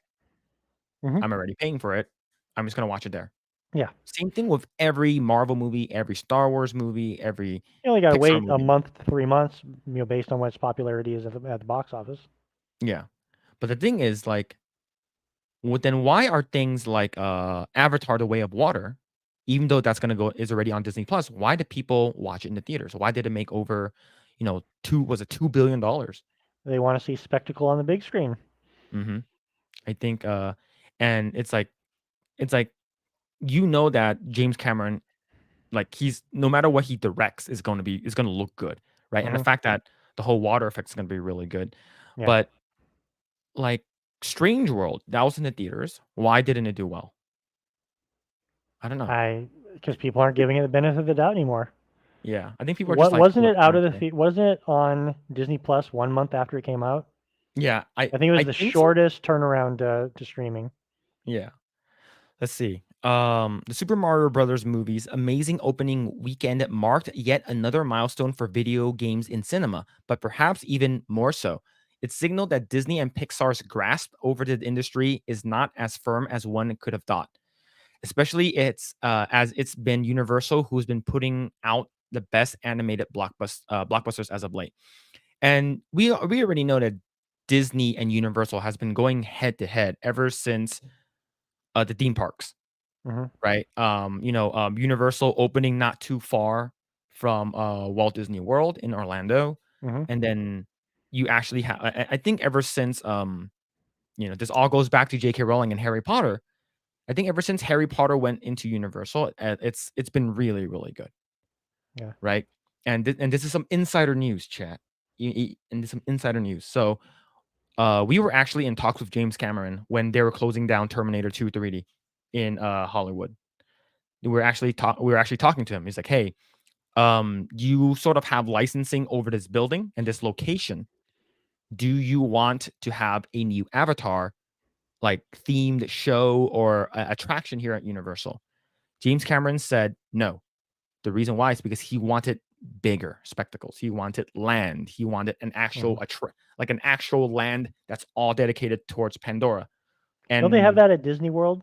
yeah, so that what happened was they opened that in Disney World instead. Mm, gotcha. So the original plans was we were actually in talks with James Cameron, but he was like we don't. He's like, I don't just want a 3D show. I want a land dedicated Hmm. to Pandora. So but yeah, in that sense, the Mario movie is only continuing what Minions: The Rise of Gru and Puss in Boots: The Last Wish. By the way, if you haven't seen that, Dave, I was it's about to so ask you if good. you've. I was going to ask you if you've seen it. It's like Yeah, I I've have. watched it 3 times now. It's It so good. it is one of even live action. It's one of the best movies I've seen. Not just animation movies. Hmm. It literally tells morals, stories within stories. Everyone has good motivation. There's no just throwaway stupidity. Is if you guys haven't watched it, that is a movie to watch. Hmm. Yeah. We watched it, I believe, like a month ago, and I was talking to my wife, and then she was like, "This is really good." Like Yeah. the story, like it's not just the animation style that's changed, and but like the story is really good, It came right? for me, it came out of left field that it was just such a well-written, piece of art. Hmm. Was not expecting that from a sequel to Shrek. Yeah. And I hope that they are gonna do that moving forward, like when the new Shrek comes out, right? Because at the end they go to the far far Neverland or whatever, I forgot what it's called. And like I hope they stick with the same animation style. It looks good. It sort of reminds me of like a nicer version of Into the Spider-Verse, because I think that Into the Spider-Verse was a little bit too daunting with like going down to like what 12 frames a second or something, or like 8 frames a second. Hmm.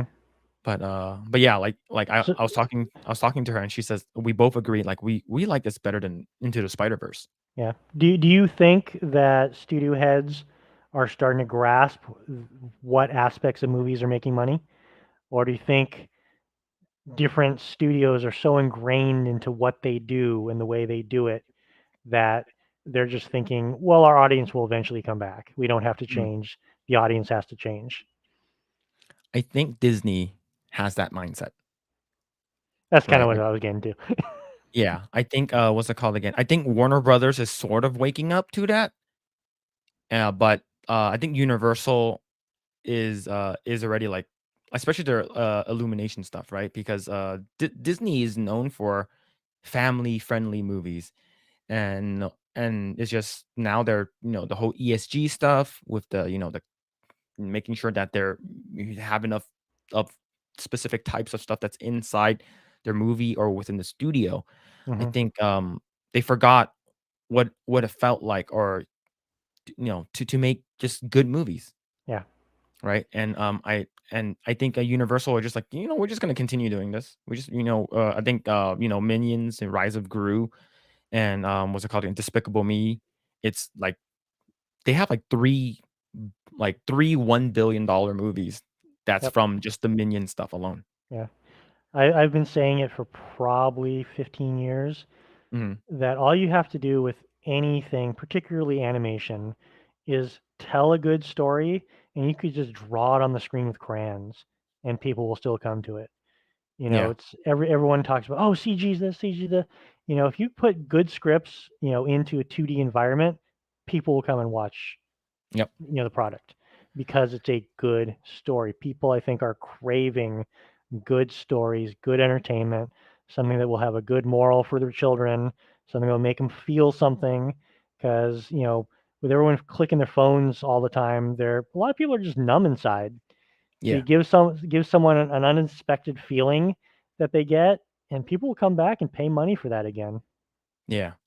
Like it's there's like, especially for something like Super Mario Brothers, right? Like I I didn't grow up with the OG NES. I grew up with the SNES, right? So like the story is, I think like my dad woke me up, like me and my sister up, I don't know, like 1 a.m. or 2 a.m. I'm like, what? Why are you waking us up? I remember this vividly. So my uncle used to work at this place called Fedco, I remember and Fedco. yeah, it's like a $5 membership to be a that you can buy stuff. So he It worked was at the Fedco. original Costco. Yeah, so he worked at Fedco, and he bought. My dad woke us up is because he was able to get, right when Super Nintendo launched and dropped that night. He was able to get us a console with two Cool. controllers and with Super Mario Brothers. Now that's just love. Yeah, so it's funny because my dad just woke, like, we didn't even ask for it. We had no idea what the hell it was. Hmm. So he woke us up when we played it, and he's like, "Isn't this cool?" And I was like, "Yeah." And then, playing Super Mario World, and then there's Yoshi. I'm like, "Oh god, this is amazing." So watching this movie with so much like love, it's literally just like fan service after over, like over anything else. Like the story Hmm. is decent, right? Like Yeah. it's pretty self-explanatory. It's simple, easy to understand. But this is like, we're not gonna tell you, we're not gonna explain to you what everything is, Yeah. right? You should sort of already know because this movie is for the fans. And And some of the things are so well hidden. That's mhm, when you see stuff out of the corner of your eyes, so you almost have to go back and see it yeah, again, or wait for streaming or whatever to go. Was that a Yoshi over there? I thought I saw something running, down a stream or something. yeah. Yeah, and, what's it called again? It's just so good, and yeah, I do wanna watch it at least a couple more times just because, like, there's so many Easter eggs that I missed. I've heard there was a Star Fox Easter egg. I'm like, "What?" Like, I need to go back and watch this. Hmm. So, but yeah. It's probably safe to say Mario games are rather simple, and to that end, Illumination and Nintendo clearly understood the assignment by turning Super Mario Brothers into a no-frills video game adaptation that gives fans exactly what they want. That's why upon its release, the film was met with so much negative feedback from traditional movie critics whose opinions heavily clashed with the gaming-focused outlets and that reviewed Super Mario Brothers with much kinder eyes. Yeah, I believe it has like 56% like critic, and then it's like 98.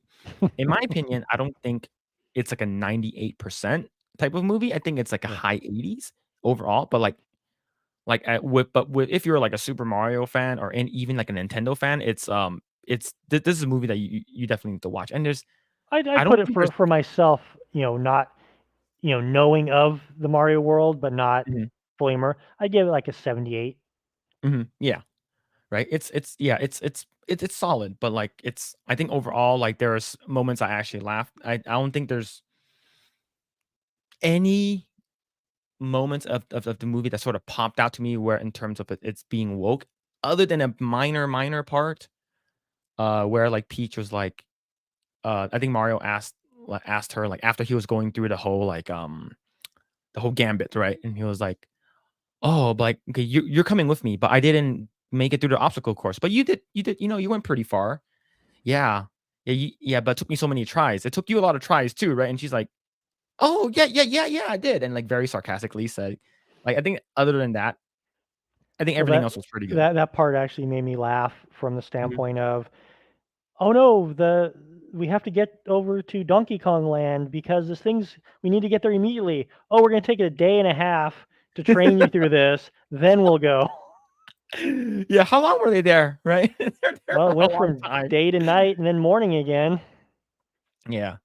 But here, so that leads us into this, right? The weekend office, not office, the weekend box office forecast: Super Mario Brothers I Animation's best ever third frame as Evil Dead Rise and the Covenant debut. I think, yeah, this Has thing it is broken a making so billion much yet? money. I think it's, I think it's close. I think it's, I'm not sure if it's officially released in Japan or Korea yet, but it's Oh supposed to be God. hitting it. Yeah, it's supposed to be hitting it like really, really soon, right? There's 300 million right there. Yeah, so pros. Tomorrow's trajectory continues to impress as a third weekend over Incredibles 2, 46.4 million record looks like a given. The film faces no direct competitors for its target's audience and will retain a wide swath of premium screens once again. I think overall this movie is doing really, really well. And this is like this is Disney's like this is our money. You're in our territory. Yep. What happened? Why aren't we getting all this money? Right? So, and that leads us this is from Forbes. Yeah, Mario. Okay, so it's at topping a massive 830 million box office worldwide so far. And that was from 2 days ago, so that's not taking into this weekend. Yeah. So, Universal Super Mario Brothers movie will top a massive 830 million at the worldwide box office this weekend after a huge opening weekend and impressive second weekend that both exceed expectations. It now seems that certain Nintendo video game adaptations will hit 1 billion as a top contender for the highest grossing film of 2023. And I believe this is the highest grossing animated film. I think Well, highest opening. yeah, opening, Um, yeah, yeah. But I think Frozen 2 had that distinction, and mhm, this blew by it. yeah, I think yeah, this yeah, Disney is pissed. I man, if I was Disney, like fuck. Like they took my money. They Right? they They should took they their should jobs. if they were smart, they would be doing focus groups. What did you like about this movie? What do you not like about our movies? Rather than just being in their little glass, their glass um, hat at the hat building, Mhm, trying to find out why people are going to see these things and not going to see theirs. yeah, Rather than just assuming people will change, to fit what we want them to fit. yeah, Because when it comes down to it, you work in the art field, it's art, but it's still a business. If you're yep, not if your business isn't making money, you're not doing the art, you know. And I don't know if you're going to be talking about that, but that leads down the massive layoffs coming to Disney as well. exactly. Yeah, that yeah, I'm actually gonna touch upon that right now. So this is from the How Animation was that for magazine. a segue? Yeah, now that's a great segue, right? So I'm actually subscribed to the Animation magazine. I'm actually I was a part of ASIFA, so they actually send you what early screenings for movies for like uh mm, animated movies that are nominated and stuff. Hmm. But Disney Entertainment preps for a bloodbath layoffs round. Anxieties are high across Walt Disney Company this week as employees brace for a second of three. Second of three layoffs. Yeah, this is going to be 7,000 total across the three ranges of layoffs.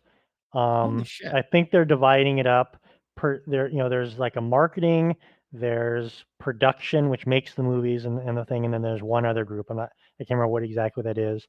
Mhm. And production is getting 30% of that, so about 2,100 people actually making TV shows, movies, and stuff like that is not looking to have a good week.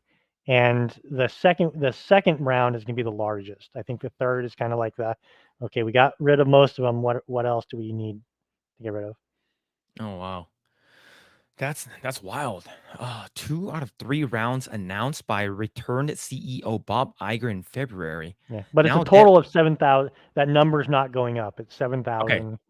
It's Okay. not like 7,000 each round. Okay. Okay. So, but that's still a lot though. And Yeah, this is just this. And this is like so Disney, Disney consumer products. Uh, pretty sure Marvel is under there. that I And don't know. I don't know whether yeah, Marvel's taking a hit or because they're kind of an offshoot. yeah, and if it's just Disney proper, like you have Imagineering, you have this direct to consumer, which is consumer products. They don't have interactive anymore. I don't know, man. I don't think they're That's going to still hit. I a don't lot. think they're going after the parks because the parks are making them money. Yeah. Now that Deadline reports that the penultimate call, referred to as the big one or bloodbath, will begin Monday, April 24th. Well, that's 2 days from now. I have a And see, lot of friends who work there. yeah, I do have a good amount of people who work there too. And see firings across Disney films and TV divisions every day through April 27th. As previously reported, Iger outlined a company-wide restructuring plan that aims for 5.5 billion in cost cuts, 3 billion in non-sports content, and 2.5 billion operating costs. CFO Christine McCarthy detailed the cuts at 50% marketing, 30% labor, and 20% technology, procurement, and other expenses. What blows my mind is they have because they're 50% of 7,000. They have 3,500 people in marketing. That's holy crap. That's a lot. That's so much people. I'm wondering if those numbers are correct because that seems just like a ridiculous number of marketing. Although, how many people were let go of Twitter when he took over? Like Yeah, oh yeah. 90%. Yeah. The company anticipated axing 7,000 employees, which began just ahead of the shareholder meetings in April 3rd with the consolidation of production operations across Disney Television Studios, Hulu, Freeform, and FX, and shut down the creative acquisitions department and small metaverse division. The expanse of Disney Entertainment's business, including networks and TV film studios, is expected to see a flurry of pink slips. So I guess it's a good thing that uh Disney didn't keep my company, the company that I was under, is because we were under Disney for a little bit, Hmm. and they ended up selling us off to a different company. Yeah, because they didn't want to But have anything to do with video games. yeah, because Disney does not make good video games, right? But oh man, that sucks. And it's yeah, like you said, like we have a lot of friends who work there, so and they know this is coming.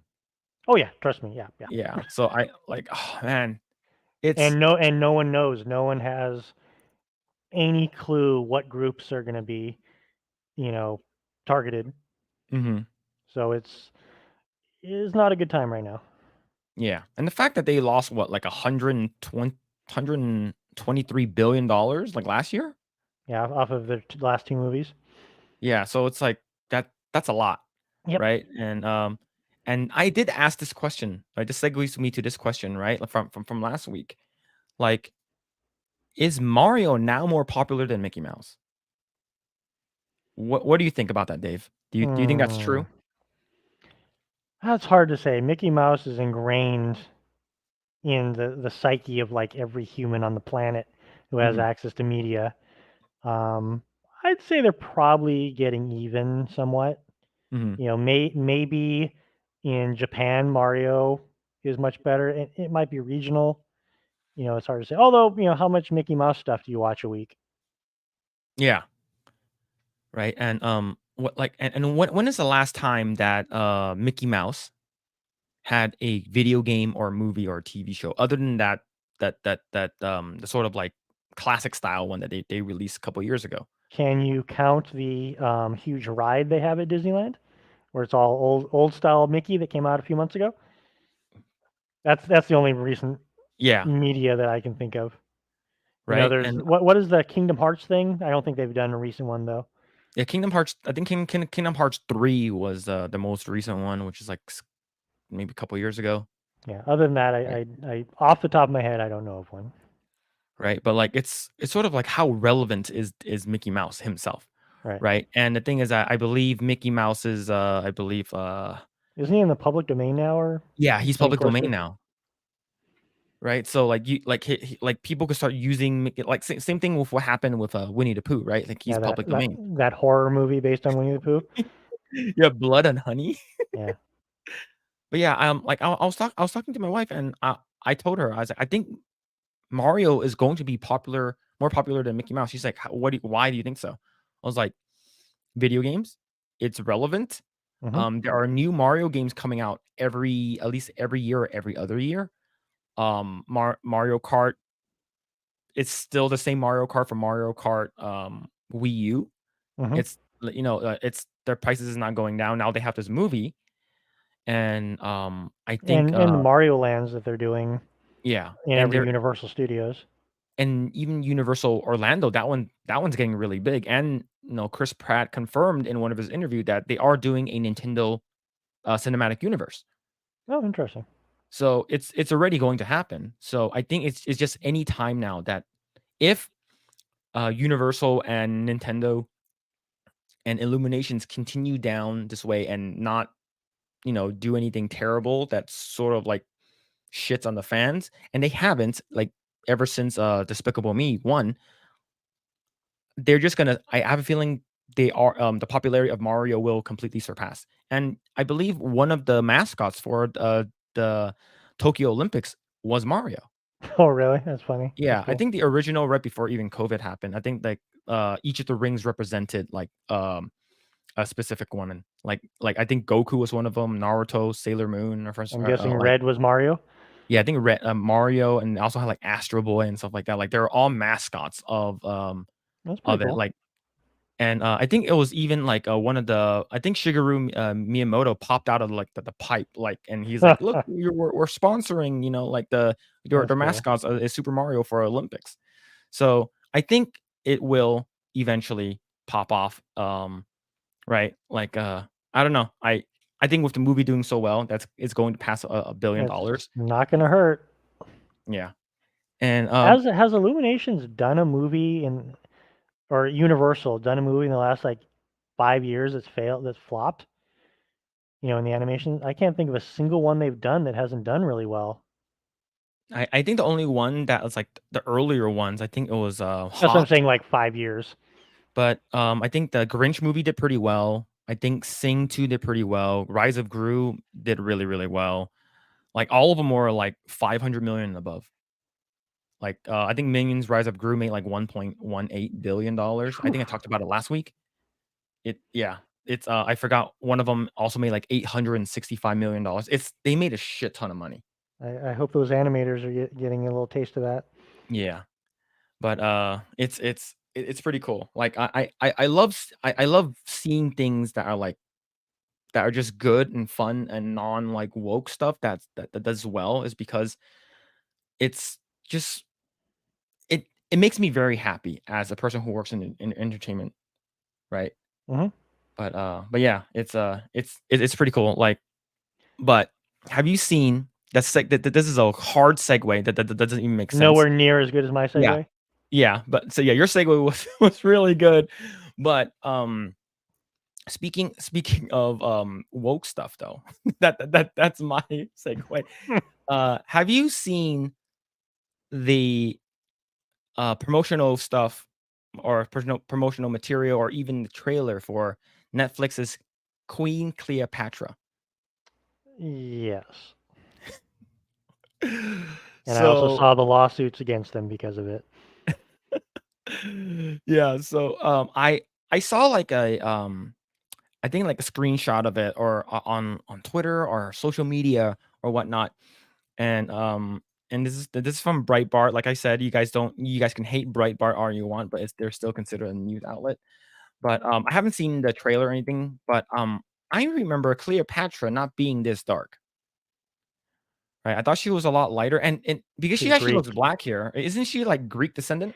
Yep, she's Greek, and I think she had red hair. For based on the the paintings they found of her. Oh. So this is from Breitbart. It says Netflix turns off comments on Cleopatra trailer amid backlash over depicting Queen as black. Let's see. Netflix is being accused of blackwashing the history Egypt's famed Queen Cleopatra in its new docuseries that stars a black woman in the title role. The attacks became so persistent that the streamer turned off comments on social media posts debuting the trailers for the series. And I believe Jada Pinkett Smith is the executive producer, Mm-hmm. right? But I thought we were trying to make things accurate. Nope. I mean, just look what they did to the Anne Boleyn movie. Oh, So wait. I don't understand. You know, because Oh man. because people keep saying, like with the backlash on Little Mermaid, well, it's not a real thing. You know, it's a mermaid, it could be whatever color. And then we have actual historical figures that Yep. we have actual statues of, actual paintings of, and it doesn't matter anymore. And the Egyptians are so pissed off, they are literally suing Netflix because of it. That was actually my next thing, right? This is from Cult Newsweek. Yeah, Netflix sued for depicting Cleopatra as black, right? That like Well, I'm pretty sure. here's the biggest Mhm, problem that I have with it. If they were just calling it a movie, fine. mhm. Interpret it however you want. They're calling it a documentary. Oh You yeah. know, when you use the term documentary, you need certain things to be relatively accurate Mhm, because 20 years from now, this might be the most recent media that someone might see about this mhm, this real life person. And if this is the only thing they're seeing, they might get a completely wrong, you know, dose of what actually was real, mhm. you know. So Yeah. the thing that cracks me up, and I just don't understand is, you know, there's always the complaint. There's no stories for us. There's no stories for us.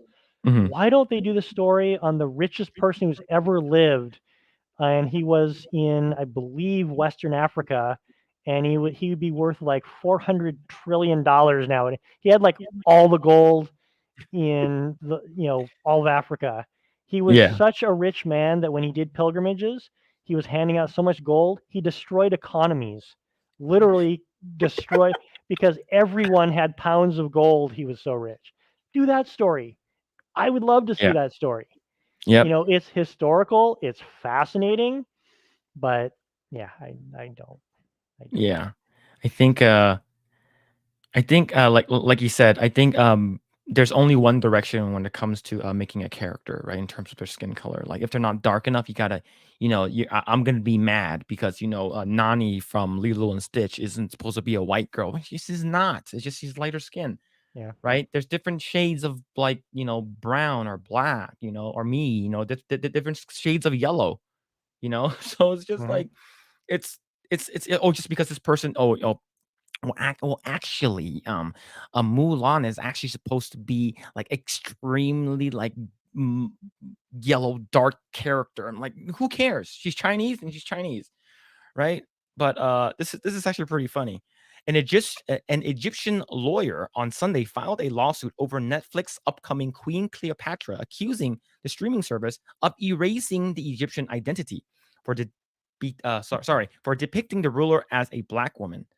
Mahmoud Al Simari submitted a legal complaint with Egypt's public prosecutor following the recent release of a trailer for a docudrama series, which premieres May 10th. His filing not only requested legal action to be taken against the makers of the show, but for Netflix to be shut down in Egypt. Oof. I think I think this is really really funny. Oh man. Most of what Netflix platform displays not do not conform to Islamic and societal values, principles, especially Egyptian ones. Yeah, I think I can't deny that. like you said, if this was a movie, like an adaptation for modern audiences, Yeah. I can I can see you getting away with it. But like you said, this person is a real person, Hmm. and this is considered like a documentary. It's this is not real, right? Hmm. So I wonder what they're going to do about it, right? I And don't know. we do have this one from Variety, and this is from the director of the Cleopatra one. So her name is Tina Garavi. So Queen Cleopatra director speaks out. What bothers you so much about a black Cleopatra? It is more likely that Cleopatra looked like our actor Elizabeth Taylor ever did. Nope. Yeah, I don't think so. I think that this it is a misrepresentation of actual like person that lived, right? So this is what she said. Last summer, I was living in Venice Beach, of course, and decided due to a friend's persistence to visit a fortune teller. Me, ever a skeptic, but a game for laugh, agreed to go along. What a fortune teller said made me roll my eyes. I am not saying that you are Cleopatra, but somehow you share her story and are connected. Is this from the Babylon Bee? Yeah, I saw that. Yeah, less than a month later, I got a call from a production company making Jada Pickett Smith's African Queens was subsequently hired to direct 4 episodes of a drama documentary on the life of the controversial leader. The joke was on me. I remember as a kid seeing Elizabeth Taylor play Cleopatra. I was captivated. But even then, I felt the image was not right. Was her skin really that white? With this new production, could I find the answers about Cleopatra's heritage and release her from her stranglehold that Hollywood had placed on her image? Okay, I I I thought this was a joke. This is so stupid, right? Like Yeah, it's didn't yeah. Sorry, she sorry. she was she was part of the Ptolemaic, I probably pronounced that wrong, dynasty, which had been going on for about 300 years. They were ridiculously inbred, and it was just all Greeks, and they would marry brothers and sisters to keep their Greek line, as they put it, Mhm. pure. Yeah, and wasn't there a recent thing that what's it called again? That they tried to do like a sort of like a like a using AI to sort of make her face like how she actually looks like. Yeah. Yeah, so yeah, okay, here it is. Here it is. I believe you shared this with me earlier. Yep. So this time it's a Gundam, right? So it escalated quickly. Queen Cleopatra, a Netflix sued by Egyptian lawyer for blackwashing history, and this is from Rival Indigo. A reconstruction of what Cleopatra looked like based on a bust and a portrait from the Heracleanum? Cleanum? Herculaneum. Yeah, yeah, Heracleanum. Okay. So sh- okay, so you have that, which is if she's supposed to be like some kind of descendant of like Greek or something like that. Um, and then you have this. It's not even remarkably close. It's so it's like if you try to make her like a dark, I don't know, like maybe like a darker skin like white person or something like that, maybe you can probably get a pass. But if this is actually how she's supposed to look like with AI art, then you know, yeah, I think the blackwashing is strong with this one. So I what I don't get is they're gonna face a lot of backlash, from the country of origin, which Mhm. is, I mean, maybe they believe, all publicity is good publicity, but that's been Yeah. being proven true or being false all the time lately. That group of people would probably be the ones who would watch it 10, 15 times. Yeah. It's like, oh, this is our history. These are our answers. And then suddenly to have it go skew far, into a different field is just, I don't understand. You're trying to make money here. Once again, this is a business. You want to make Yep. something that people are going to watch and watch again and again. Uh, it's sort of like if they made a documentary or docu-series on like Chinese people or something like that, right? And let's say if like I come from a long line of like rice farmers or something, Hmm. which is probably true. Which is probably true. Um and let's say like the person they use was like, I don't know, like a dark Asian, like very extremely dark, like I don't know, maybe like a castle with like an Indian person. Hmm. And I'm like, that's not correct. Like, and it's like, are you trying to make fun of them or something like that? Like, this is like, can you? It's like, what are you trying to do? Oh, because maybe Jada Pinkett Smith wants more black people. Maybe he's like, now you're represented in, as Cleopatra. Now you can become Cleopatra for Halloween or something. I don't know, but The thing I don't get is Africa is such a large continent with so many diverse groups. Not just like so many different tribes, so many different legends, so many different histories. There have to Mhm. be tens of thousands of interesting stories they could pull from, Yeah, but they don't. I don't, and well, okay, they did one and they completely glossed over the fact that they were all slavers, and attacking other people and stealing them as slave. I mean, it's like there are so many stories that the world would love to see that are mhm, locked within this continent, and they won't bring them over to Hollywood or Bollywood or wherever they could make a fascinating movie about it. I don't yep, understand the mindset of, we have, it has to be like what, 10,000 years worth of, one level of society or whatever, and stories passed down through generations. yeah, Someone has to be able to come up with one, but they don't do it, and I don't understand why.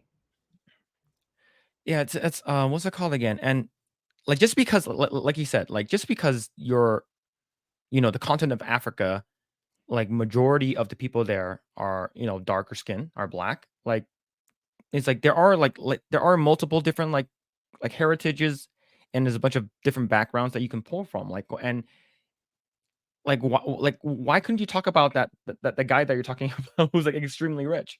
Yeah. Like if you want something that's super accurate and you want to depict more black people and you have more representation for black people, why didn't you do something that's actually accurate?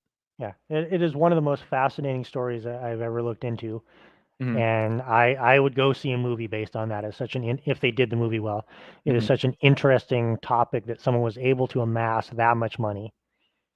yeah. But, but I want I don't think we've gotten any update on the lawsuit or anything like that, like if they're gonna sue It and if they just are happened. gonna It just sue. happened like 2 days ago. And the other thing is, do they have standing in the United States, or is it all just going to be something that he's just doing within Egypt? Trying to pull Netflix off Egypt TV Mhm, and sanction anything. I'm sure they have no international standing over here. mhm. Yeah, or, it's Jada Pinkett Smith, it's like, "Oh, you can't tell me what to do. I can fuck my son's friend. It's fine." Right? And I will, emasculate Will Smith, publicly and stuff like He's gonna that. come over and slap you. It's like, okay, I'm just gonna get a knock on the door, and are you gonna hear us?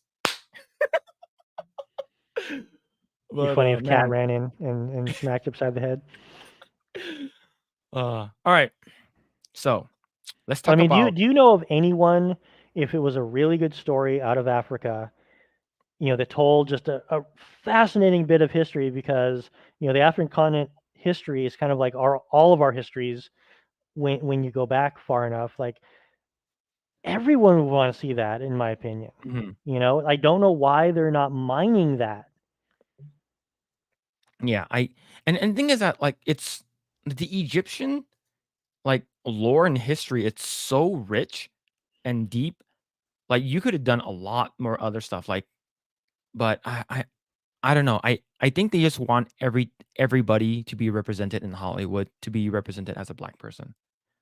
I think if they have the opportunity to do it, they're just gonna do it. And But and wouldn't and, it be and if more in fact impactful if they could go, look, these are the people, you know, that you could have potentially a direct link to, Mhm, a much shorter link than anyone else. It's like, be proud of these people. But they mhm, don't do it. They target other people's stories. So how can you be proud of a story that your, group of people, your families, all that had nothing to do with until we made this movie? versus a story that, it could be an ancestor 50 generations removed, but you Hmm. could still have pride and ownership in what came out of that. Whoever breaks that formula, I think is going to make a lot of money. And it's just Yeah. no one seems to have the wherewithal or the bravery or whatever you want to call it to actually make that step and do that. Yeah. Uh I think they're just scared.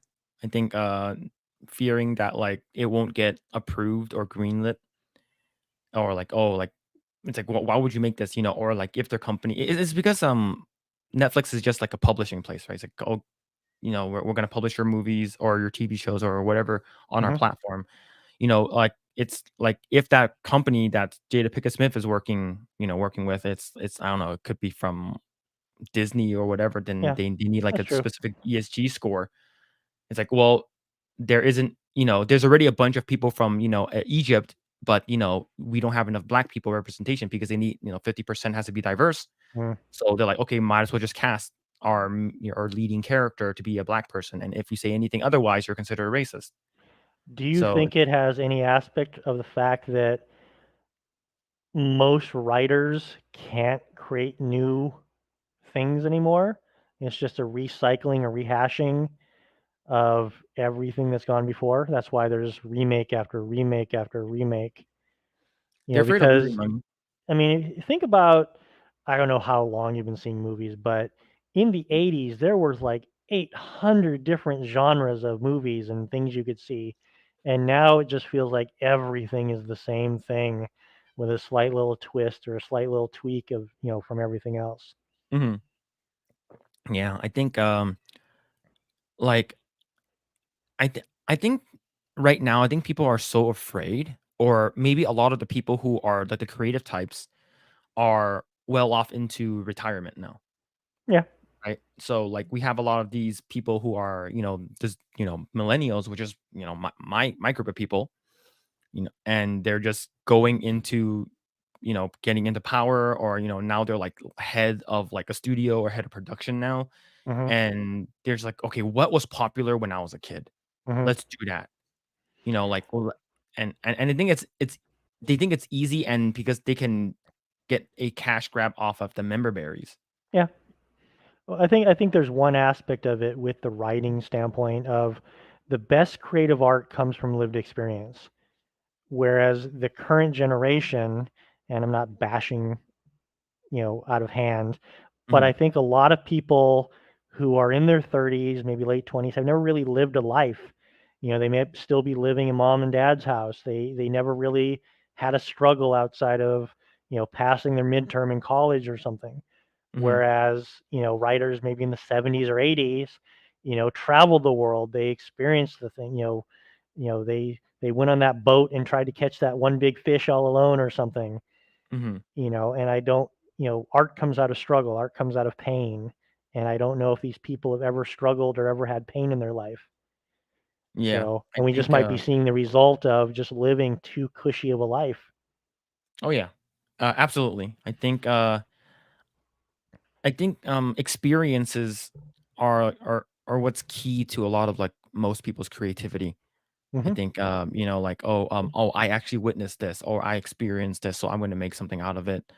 Or are people are just not talented, and they're just riding the waves of, just regurgitating, oh, what was a really popular Disney movie that came out in the '90s that we can make a live action adaptation on? It's like, what Right. have we not done? It's like, oh, The- you know, you know what Hercules, the Tarzan, or something. You know what the shocking thing is to me that they haven't done a live action yet? Treasure Planet. The one Mhm. movie that would be the perfect live action and they haven't That'll be done really it. good. Yeah, that Treasure Planet would be really cool. Probably But they don't was do it because it'd be hard. was Treasure Planet, like, popular though? Popular enough? It was one of the more mediocre of that time frame. It was kind of like during the the third decline of Disney, I guess you'd call it. Yeah. But I Because think that would be a great live action. If you have to do a live action, I think that mhm, would be a spectacular live action movie. yeah.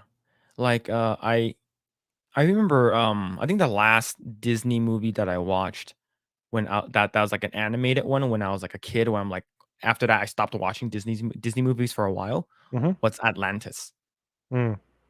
right? And it was like one of the first ones that didn't have any singing. There was like no Yeah. singing. It was like, oh, it's really pretty, but like I don't really remember it. Yep.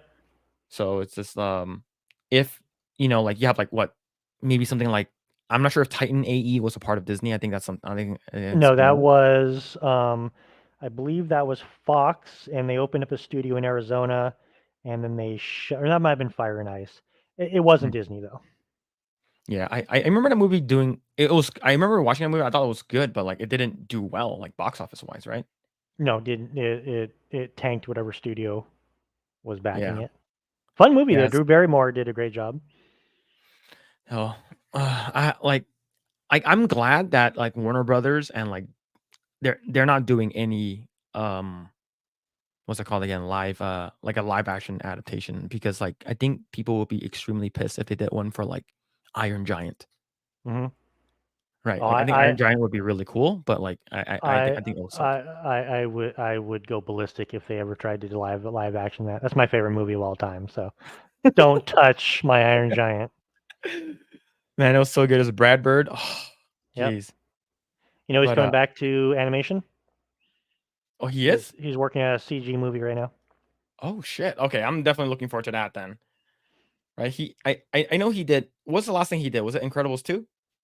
I believe so, but he did one of the what was it, Tom Cruise movies, where Tom Cruise jumps out of a building. What are those movies? Mission Impossible? Mission. He did one of the Mission Impossibles. Oh yeah. Yeah, like if he's coming back to animation, that'd be really good. Yep. But all right. That yeah, I'm looking forward to that. But all right. So let's go ahead and segue to TV shows. So what did you hate about Mandalorian last episode? Can we say what I liked about it? That'd be a much shorter conversation. Yes. What did you like about it? They had lightsabers in it. That's it. But they had the dark saber, right? Well, for 20 minutes. Yeah, like One what's it one of the called again? one of the They most important artifacts to the Mandalorians, and it gets crushed, thrown on the floor, and then burned up in a fire. And no yeah. one says anything. Yeah. Like so here's the thing. If like if the lights how important is the dark saber? Well, the dark saber is what determines who is the leader of the Mandalorians. You cannot lead the Mandalorians without a dark saber. So if it was that important, why did they this sort of reminds me of that scene where Rey gives the lightsaber to Luke Skywalker and he tosses it. Mm-hmm. It feels like the same shit. It's far worse than that. I mean, they literally think of it like as a king's scepter. And the king can't be king without the scepter. Mhm. That was the designator of who rules the people. So, I'm guessing there's a whole, as I said, I didn't watch the season. I'm guessing there's a whole bunch of other Mandalorian clans. Mhm. How much easier it would be to bring the clans back together if you can go, well, look what I have, Yeah. versus, hey, I had it, but this dude in power armor crushed my hand into into goo and broke the sword. Oh, that's so that's such shitty writing, Mm-hmm. right? And like for me when I didn't talk about it last time, but when I first saw his Darth Vader Boba Fett armor, so, No, that was fucking. Sorry, I didn't mean to swear. That was no, no. full battle. That was powered battle armor. Yeah. You could hear the servos moving. Yeah, That wasn't just like that wasn't Darth Vader armor. That was powered attack armor that you'd find in something like Warhammer 40K or something. yeah. I mean, I he crushed the saber like it was made of matchsticks. yeah. It's yeah. The symbolism is basically like it doesn't because it was this entire like most of season 2 and almost all of season 3 was revolved around you got to unite the Mandalorians, we got to take back Mandalore. Hmm. And the person who wields the dark saber will, is a commander of in the Mandalorians and all of a sudden when she gets into a fight with Moff Gideon, he just like breaks it. It's like boom. Right. It's such a slap in the face. And doesn't his armor completely deflect any attacks with the dark saber? Yeah, it So didn't do why shit. so why not use a different attack methodology and don't put it in danger? The thing that really freaked me out was the fact that it gets broken. It's on the ground. Hmm. It it's like the holy grail to the Mandalorians, and she makes no effort to get it. Hmm. And when the Death or Star Destroyer crashes in, it burns up because Star Destroyers only burn; they don't explode. So just I was literally laughing through almost watching the whole thing. The armor fighting with a hammer rather than a ranged weapon. That's her only weapon. She's the well, what was her title? Like she's like the blacksmith or the welder or whatever. I think she's the armorer. Yeah, she's the armor. Yeah, and all she does is just like pink, pink. I'm Yeah. gonna. And they're Oh man. flying with one directional backpacks on. She hits someone with all of her might, and there's no Newtonian force applied to her to rotate her at all. She just keeps going in the same direction, even though she just applied a lot of force and rotational. But what do I know about physics? Yeah, if it, yeah, physics does not apply to the Star Wars universe. What were your thoughts on what the way they were going with I guess Din Djarin and in Grogu now Din Grogu. It to me, it looked like a bookend. It's like, well, we're done with this story. What Mandalorian we can talk about next season? Yeah, It literally felt like, Frodo was back in the Shire and we're done. yeah, and they actually have the what's it called again? Forgot what the animation term is. Like like Damn it! Now that you said it, is the irising? yeah, it just goes and it Yeah, goes to Grogu and then him like levitating the frog and then it ends. It's like okay, now I'm pretty sure Mandalorian season 4 is gonna be all about Bo-Katan. right. Because they never call it the Din whatever show. It's Yeah, Mandalorian, so they could just bounce. They could do 12 seasons, and every major Mandalorian character gets 3 seasons. yeah, I mean, that would actually be an interesting creative handoff. yeah. I could see that, but Plus I think he's sick of playing the Mandalorian. but the thing is, how are you gonna sell toys without Grogu? Are they gonna hand him off too? I mean, do the toy sales really matter that much? I mean, they're Not anymore for Star Wars. nothing Star Wars sells anymore. Yeah. So, can I talk The, about one thing that upset me the most yes. about that piece of crap? So, I don't know if it was a full Star Destroyer or just like the size of a Star Destroyer, but if that hits and explodes 22 feet from you, there's going to be a little bit of concussive force. They should have It's died. not just going to be like 30 seconds of flame. That entire mountain is going to explode. The platform they're on is going to vaporize. It's not just going to be a little bit of flame touching them. I don't know. That's a big ship.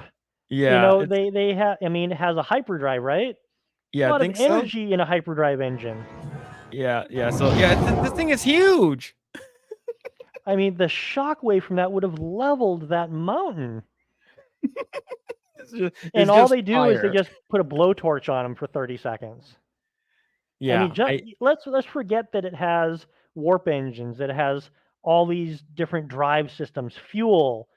Let's just look at the raw physics of that much mass coming to a stop immediately. The shockwave would level like it would be like a huge asteroid hitting the planet. yeah. Yeah, I don't know the scale of like it's supposed to be one. It's fucking huge, right? So it would have leveled the entire. Yeah, it would have been like at least a nuke kind Yeah. of style. And let's just for a second go, okay, that's true. It was just flame. How are they going to breathe when all the oxygen had just been burned away for a 1 mile radius around them in the flames? Hmm. Like I have a feeling that even I'm gonna compare it to the Rings of Power. Even when Mount Doom exploded when it was activated in the Rings of Power, Hmm. there was way more catastrophic like damage to happen around the cities, Yeah.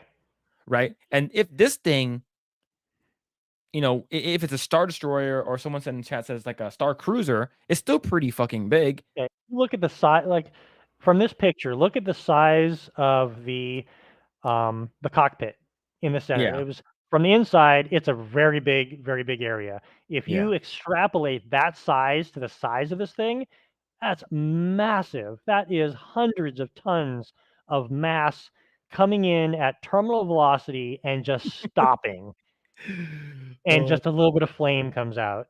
yeah. It should at least have like some kind of giant crater or something, right? Grace says, "Are I gonna fly to the U.S. now? 16-hour flight. Yo, have a safe flight, dude. Hey, Greg, good luck. Yeah, have a safe flight, man." But yeah, it's yeah, I thought that this explosion was very minor. Like that the fact that Grogu was able to like force protect Bo-Katan himself and Din Djarin, and it's like you should be there for at least like I don't know. They got out of it. It's just like an explosion, an Don't you explosion think, from like a because he lowered the shields the second the mhm, flame was gone, right? yeah.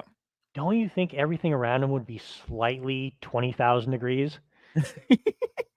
So you blocked the initial flame. Well, that flame heated up everything around you. Yeah, yeah. Ugh. It's like I thought. Yeah, I do agree with you. Like I thought this explosion was relatively small. Maybe it's like a small plane. Mhm. Maybe it's like a tiny plane or something. Another part that I thought that was very stupid was the part where they were like going through like the red barriers, like open the next like red barrier thing, and Yeah, it was like 20 because barriers. a guard wouldn't have the ability to open his own barrier. Yeah, and they're And just stuck in that red room or some shit. have you ever noticed that every single Imperial outpost has a terminal thing right next to the entrance? It's like not in a secured area. They're always right next. Okay, R2, go open this, go do this. There's no guards, there's no security. Just drop down there. They Yeah, obviously have no copy or no protection. They don't have any virus protection, so let's just hack it easily. yeah, Ugh, yeah. It's like so basically any like R2 type like droid unit can like open.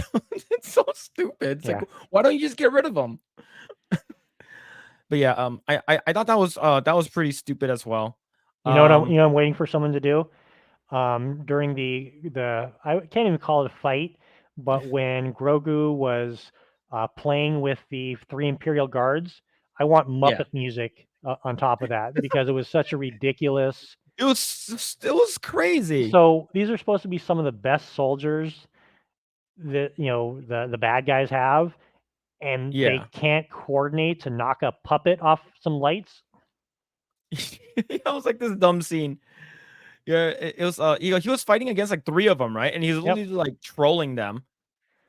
Like, It's like wouldn't you knock? I mean, they basically have their version of lightsabers. Wouldn't you knock all the lighting things down that he's hiding on? yeah. Yeah, like this right over here. Yeah, why can't you like not yeah, Knock you them have like down.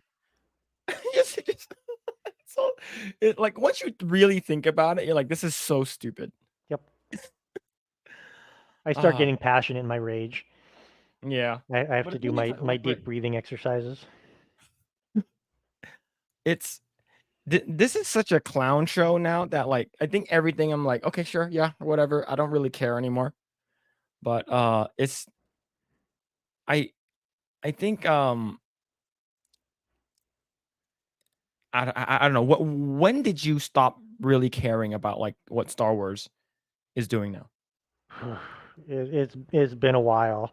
I haven't actively been interested in it probably for I'd probably say like 6 7 years.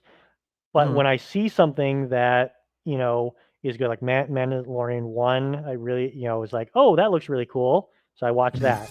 But I'm not watching it because it's Star Wars. I'm watching it because it's telling compelling story. Yeah. It's not like I'm sitting down because, "Oh, I get to watch my Star Wars." Mhm. It's like Andor was great. Mandalorian 1 was good. Mandalorian 2 was okay. I hate myself for watching Boba Fett. I should have stopped after 2 episodes, but I kept doing it. But there's nothing coming out from them that I have to sit and I'm, "Oh, I gotta, reserve this time to watch this." And Mhm. I think it was, the Han Solo movie that kind of did it. Um, the the three new movies, the Ray Mhm. movies, just hated them with a passion. So, how about you? Yeah. I think a lot of people in the chat are gonna hate me, and probably you're probably gonna lose a little respect for me, Dave. But I didn't watch the trilogies until like I was an adult, the original trilogies. No wrong with that. You were much younger. Yeah, It wasn't impactful to your age range. yeah, It wasn't like when I was seeing it, it was the event you had to go see. yeah. When you were of an age to see it, it was like, oh yeah, that old science fiction movie. So, I as a kid, I remember really liking like the only thing that I knew about Star Wars was like they had like lightsabers, these like hmm laser swords that can cut through anything. I'm hmm like, that's so cool. Like I the want space one. wizards. And then like my brother got really into it. I think he has like an X-wing like Lego set, Oh, I and had, like I had all the toys. If I had still had those toys, I could retire now. But I played them to death. yeah, I think my cousin he has like the original like Millennium Falcon like Lego set. So Cool. like he's really really into it. And then I watched a little of the prequels. I thought they were pretty good. And then like I watched the prequels first, and then the original trilogy. I'm like, okay, like I can see why people like them. I'm like, oh, these are cool. I think Boba Fett looks cool. And like I never really like hated it or anything. I thought they were entertaining hmm until until everyone was like super super hyped about. It's like, oh my god, The Force Awakens, like in a continuation from the original Yeah. trilogy. And you Everyone remember was we saw that for free. yeah, Our work took us there, and I wanted my money back after that movie, even though I got to see it for free. yeah. So yeah, so I remember watching the first one, the Force Awakens, and I'm like, okay, this is it has a lot of like nostalgia, right? You have a person from like a desert, and then acquiring, getting out of the desert, becoming better, learning how to use a lightsaber, and then them immediately killing off, they have to kill off a character. hmm And then, I'm like, for me, I'm like, that sort of sucks. They killed off Han, hmm and I'm like, okay, sure, I guess, but I, like, I I think I think Harrison just wanted out of the franchise. yeah, that doesn't make sense. Like, but and they sort of made Kylo into like, when you first saw Kylo Ren the first time, hmm he comes out of the ship. I forgot who. Someone shoots him with a blaster, and he fucking force stops that shit. I thought that was so fucking cool. Yeah, he started off being amazing. Yeah, and then someone yells at him, and he takes off his mask, and then he gets like really, really mad and destroys like a wall. I'm Yeah, like, he what? basically became a temperamental child. Yeah, I'm like, he's just a kid, Yeah. right? And he wasn't cool anymore. I'm like, Yep. and then you have Ray, which has no force training, no lightsaber, no Jedi training whatsoever, was able Kicks to the take shit him out of out. him. And then you have some people who are defending. It's like, well, he actually got shot by a Chewbacca, so he's actually weakened. It doesn't matter. He's way more trained hmm than she is. Like he should at least be able to hold his own. But no, he get his ass whooped by Ray. I'm like, okay, sure, whatever. And then the Last Jedi fucked up everything. I'm like, okay, yeah, I'm glad. Like during that time, I'm glad I'm not a Star Wars fan because I would fucking hate it. Yep. Right. And even the opening scene, like one of our friends, he was like, "That's not how missiles work in space. There's no gravity." Right? Like he hmm was like super super adamant about it. It's like how can you have gravity bombs dropping? It was a Rose Tico's sister that was doing it. Yeah. And then you sort of made what's it called again? And then you have stupid Caldo, which is with the worst character. No, the worst character was Phasma, who literally did nothing. She had the cool armor, and she falls Yeah. through a hole in the ground and dies. Yeah, and like that's what happened too, right? In like not episode, episode 7, right? hmm Like she was, Brienne of Tarth is in a cool armor, doesn't do anything, and the second one doesn't do anything, and you have BB-8 that was on like one of those those whatever the walkers was like robot killing other humans. I'm like, what's happening? Yep. And And the then the whole and whole Canto Bite planet, oh, it well, was a don't shit forget show, the man. Holdo maneuver or whatever her name is. Oh yeah, Basically retconned all space combat yeah. because all you would need to do is you'd have a ship with a hyperdrive on it and use that as a weapon right down the center of any ship because it went right through the shields of Hmm. that super star destroyer and ripped it to shreds. Why wouldn't that be your weapon from now on? Yeah. Like the the thing is, what pissed me off was other than like what was she, a commander or general? I don't know what she Holdo? was. Yeah, Holdo, yeah. Yeah, she was either general or admiral. Yeah, like general gender studies, right? So what happened was that everyone hated her already, and Hmm. she had this like underlying plan that was gonna like save everyone. But why did they never once show like, Akbar? He got killed off screen, first of Yep. all. Hmm. Like, if anyone would have actually done the Holdo move, it should have been Akbar. Yep. Like, if anyone. Give And him then a of course good you have, give him a good conclusion. yeah. And then you have fucking Superman, like Superwoman Leia, which is No, Mary Poppins Leia. yeah, literally like out in space. I'm like, oh, she's dead. Oh shit, they're actually gonna do this. Zooms into her face, eyes open. Eyes open, right? Dun, dun, dun, dun, dun, dun. Flies back into the ship.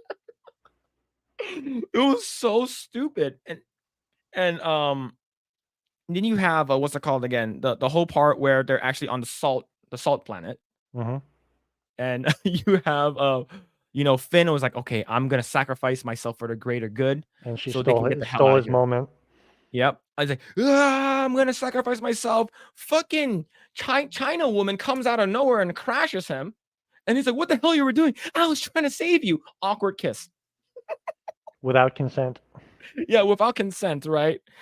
Right. And then I think everyone thought that what you finally okay, I can forgive all of that. We're gonna have a legit Luke Skywalker fight.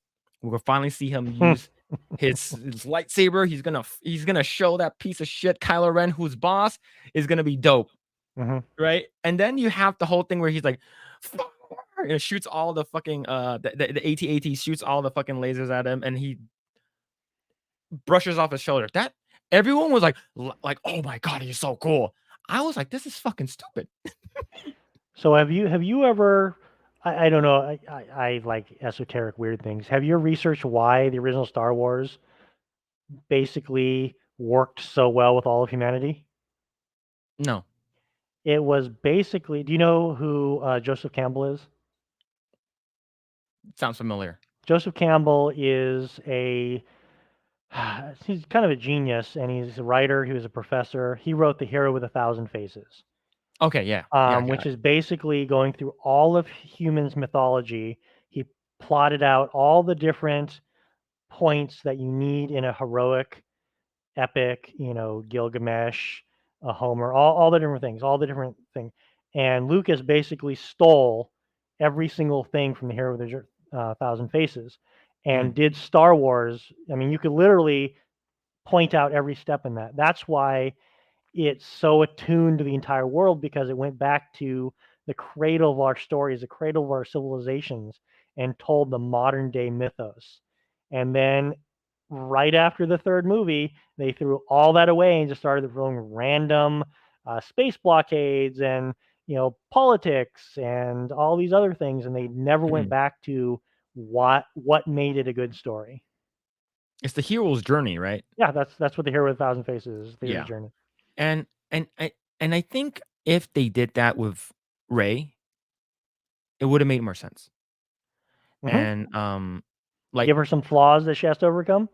yeah, but like she was so good from the get-go, Yeah. right? She has no training or anything like that. And then she was actually in The Last Jedi, like she was actually stronger than Luke. Like she was able to like in a fight in a duel with him, like she was able to like overcome him. I'm just like, what the hell? Hmm. Right? And then they of course they killed off Luke. and I'm just like, why? And that's the reason why like I didn't even watch the third movie, like the last one.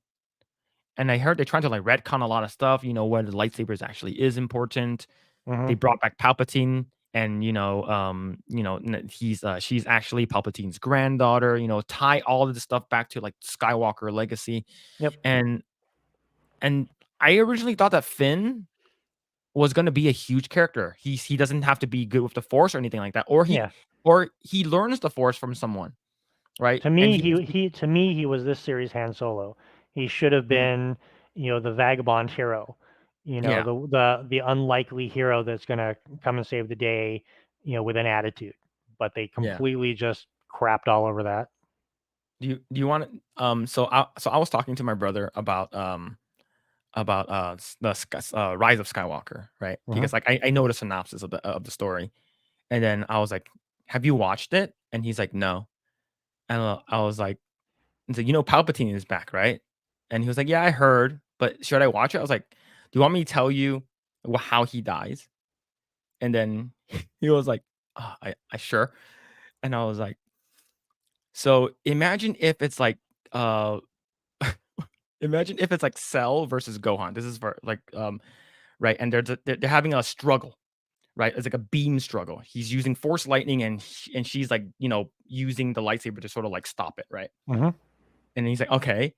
And then Ray goes, I can't stop him, but I have this. And then Palpatine goes, no. And then she goes, come here, other lightsaber. No, no, no. He goes, taste the power of two lightsabers.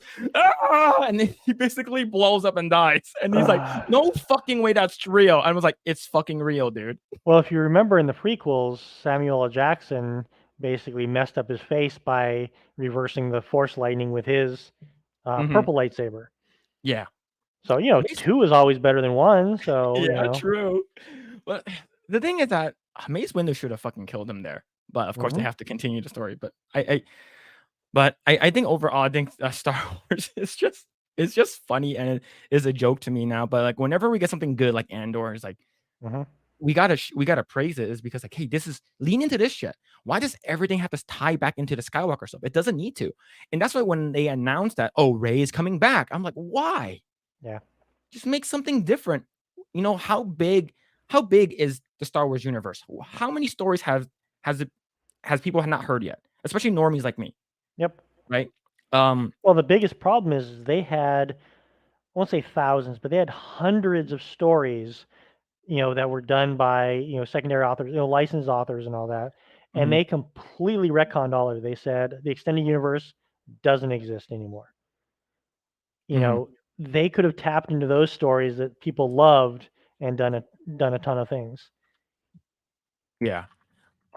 It's just it's such a waste of opportunity, Yep, right? And because they know are they best.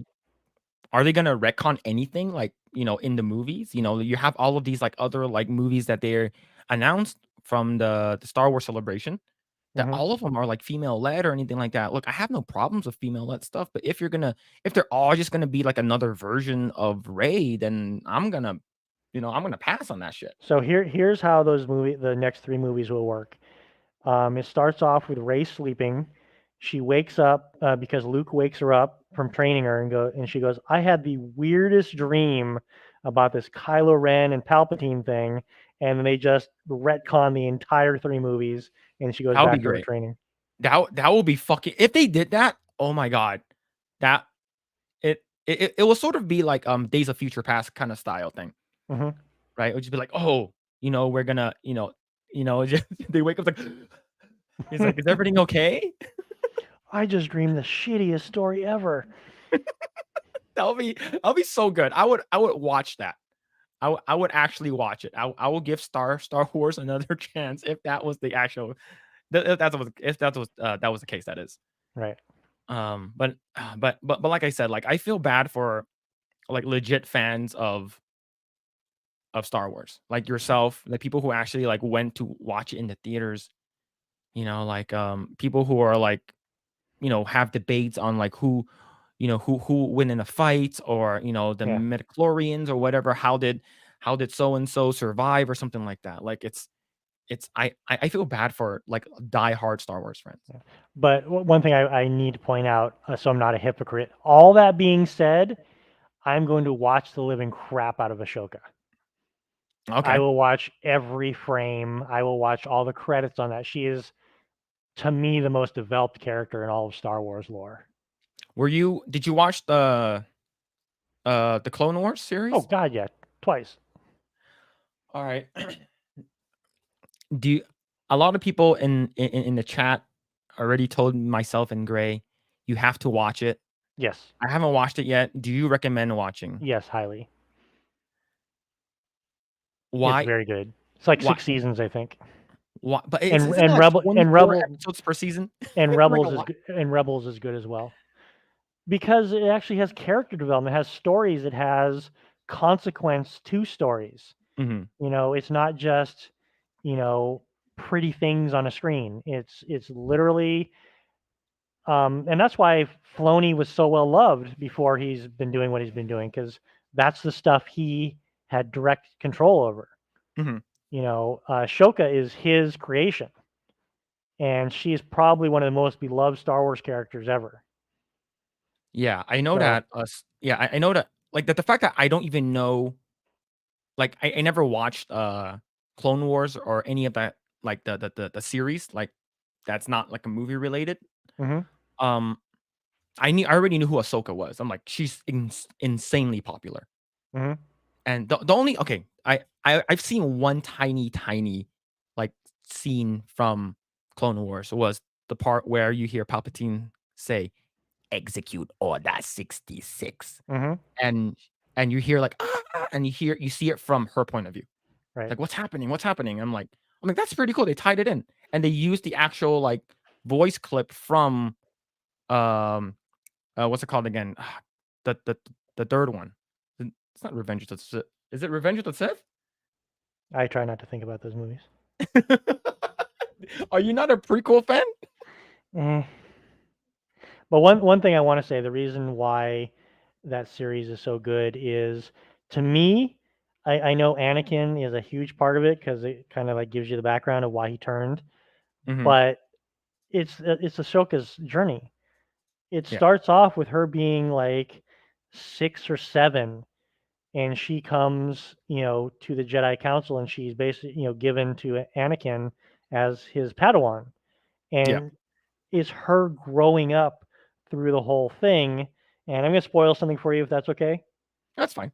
She's kicked out of the Jedi Order at the end, and she Mhm. becomes a gray Jedi, Oh, that's when which her sword is like different color, right? Her not sword, her lightsaber. I can't remember what the light, the coloring, what the reason. I think Anakin had beefed him up and made him white, but Okay. she is now neither pure good or pure evil, but she does good. She's Oh. not rigidly adhering to all the stupid stuff that Jedi have to do, the don't love anyone, don't do this, all the politics, and she's not evil doing the other things. So, and from what I understand, the Ashoka series is going to be about, oh God, what is that guy's name? The Blue Admiral from the bad guys. What, I can't remember his name, but she's basically hunting Mhm. him down. So Okay. if you're gonna watch um, the thing, you got to watch Clone Wars and Rebels, because it all ties those characters. And some of the characters in Ashoka are from Rebels, some are from Clone Wars. Thrawn. Thrawn, Something Thrawn, Thrawn. Thrawn. Okay. All right. All right. All right. I'll give it a shot. I'll probably It's watch worth it it. during work. But Tell you what, if you don't like it, I'll buy you lunch. the thing is that like my brothers, like both my younger brothers, they loved Clone Wars. They said it's so good. And I like I haven't would sit. watched in a while, so I don't know how it holds up from an animation standpoint, Mhm. but it's a good story. Yeah, for me, I think good story trumps animation. But of course, as an animation person, I love good animation. So if they have Hmm. both, it's great. If the animation is okay, but the story is really good and it captivates me, um, that'll do wonders. And I know Gray is he's big in the story. Like he's more of a story guy than anything else. Yep, that's all I care But about really. now, It's CG that is given a look of slightly 2D. So Okay. what tune shading is, right? Yeah. Kind of has a tune shading from the renderer. All right. Yeah. All right. All right. Fine. I will officially check it out probably starting not next week, but the following week when we come back because I think Ahsoka should be coming out maybe later this year. Yeah, Yeah. and So make sure you watch um, that before you watch Rebels, because mhm. Rebels is takes place later, and Ashoka comes and helps out on a few things, and even goes up against Vader in Rebels. Oh, okay. All right. So the Will do. Padawan versus the Master is one of, if you want to, when you have free time, YouTube that fight scene. It's amazing. All right. Cool. I will definitely watch it. But speaking of good story writing, let's go into what you told me to watch for the past 9 weeks. Picard season 3, Picard aka season 3. aka the next generation gets the proper send off. Yeah. I first and foremost, I'm not a, like a big Trekkie or Hmm. anything like that. The most Star Trek stuff I know was probably from the most recent movies, like the live action ones with Chris Pine, Hmm. but that's based off of the what's it called again? God, Spock and Kirk. Kirk, yeah. And so I did watch a little bit of Next Generation, but I was watching as a kid and always thought like, back then when I was a kid, I was like, oh, if there's no action this year, it's gonna suck. And it's a lot of talking, a lot of exposition, Yeah, and a yeah. lot of back and forth, and I hated it. So like it would put me to sleep. However, when I watched Picard season 3 because everyone kept telling me to do it, and then Dave was like, "You have to watch it. You have to watch it." And I'm like, "All right. Do we have to watch season 1 or 2?" And they're like, "No, not really. If you if you want, you can." But I watched season 3. I gotta say, this is really good. Yep. It's Even if you're not emotionally attached to the TGN crew, it's a good story. But if you are emotionally, I won't lie, I was bawling on a few of these episodes. okay. Just All so right. much awesome member berries. So there is one scene in this what's it called again? In the show that I teared up. Hmm. And like I said, I've never watched Next Generation. Was the part when it went back to the Enterprise. They first stepped into Enterprise, like the OG one. Yep. And they all sat down, and then he's like, "Make it so, engage." I'm like, "Oh my god!" Yep. And like I'm like, "This is so." Like I teared up because I remember watching him do that in the OG Next Generation. Hmm. And then even though I have no like member berries with any of this, but I just remember like this is so good, and the music and it's just everything was so well done, and the story was actually really good too. Yeah. Terry And Metalis deserves all the Emmys he can possibly win yeah, next year. it's good. It's really good. And they because I remember watching some stuff where they're saying, oh, they sort of season 1 or season 2, they're like, oh, they're ruining Picard's character. Hmm. And like I hear, I always hear that meme, like like there's like an older lady that says sheer fucking hubris, and I'm like, is that from Picard season 1? And then the fact that okay, one major thing that they did that Star Wars could have fucking done, having all of the characters in one place at the same time, Yep. right? Yeah. You have Picard, you have Data, you have everyone all in the same area, and they're all they're all piloting the OG Enterprise. Yep. And Star Wars didn't do that, Yep. right? It's How such a lost opportunity. how could you have not how can you not put Leia, Han, and Luke in a scene together? Yeah. It's such a fucking They crime. didn't even have a Zoom session to say, to chat or anything like that.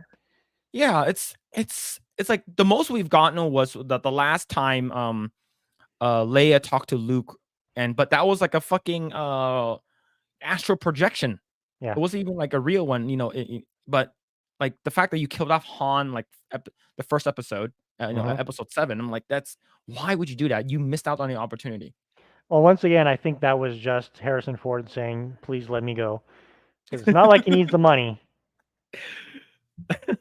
He was probably talked into it by, Carrie Fisher or Mark Hamill, Yeah, and reluctantly did it because and I mean, realistically, he kind of just phoned in the performance. yeah, Probably read the script and said, "Oh shit."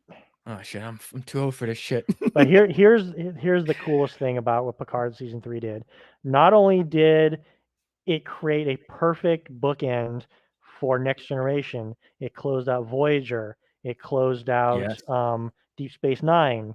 We kind of got to see what happened to the Changelings. They had a faction that were really pissed off. Oh yeah. I, You I know, actually really like I actually really liked their backstory, like the changeling, and I forgot that the woman's name, the changeling woman that was like sort of in charge in the first half of the season 3. But like watching her her talk about how like because they were like blob form, right? yeah, Or like they're slime basically form. malleable beings. They can take on the form of anyone they see. And like watching the scientists like do experiments on, she says, my brothers and sisters, and I'm like, okay, I can see she actually has a good motive. Hmm. Like, like I actually, sympathize with her. I'm like, this is fucked up. Yeah, Yep. I would be pissed too. And the actress did. She Oh, has to she get did all credit. great. I think her she's last name is Plummer, I believe, Amanda Plummer. Just Okay, that name phenomenal sounds familiar. job. Actually, What's that? her name actually sounds familiar. Yeah, she's done a ton of things. She's a very famous actor or actress.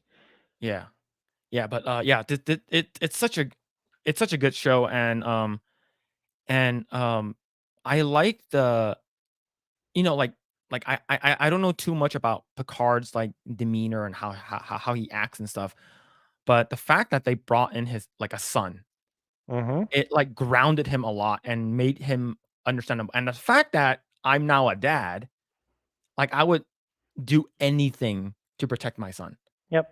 right? And I can see like now And, like, oh, you changed my life, and you had and that conversation with him. and look how pissed off he was that Beverly took out the opportunity for him to be in his son's life. Yes, yes. I'm So like I think so I'm good. probably the only one thinking this, but to me, there's a sub message in there about raising a boy without, both parents, where Yeah, he's always longing for something that he never gets. It literally is a kind of a parable within the story of, to raise fully functioning human beings, you have, the left pole and the right pole of, the parents raising you up. And it took the father finally integrating into his life when he was willing to pull away from this mind warp collective that he had gotten sucked into, yep, which we could go into a lot of parables about nowadays, the people getting sucked into ideologies and stuff like that from broken families. So I yeah, think there was, I don't even know if they intended to do that, but to me it really played as, the sub fable within the overall arc. yeah. But it's really well done, right? It's like you sort of need like that's what the nuclear family is very important, right? Is because Yep. you can like what his name is, Jack Crusher? Was that his name? Yeah, Jack Crusher. Yeah, the fact that you have Jack like sort of like he had no guidance as a kid, Hmm. right? Because his he didn't have a father figure and stuff like that. But I did like the part where he's like, "Oh, why didn't you go back and like trying to look? Why did you not try to look for me?" And he actually did.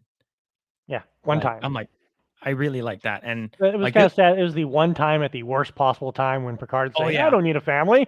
yeah, the Enterprise, the Starfleet's my family.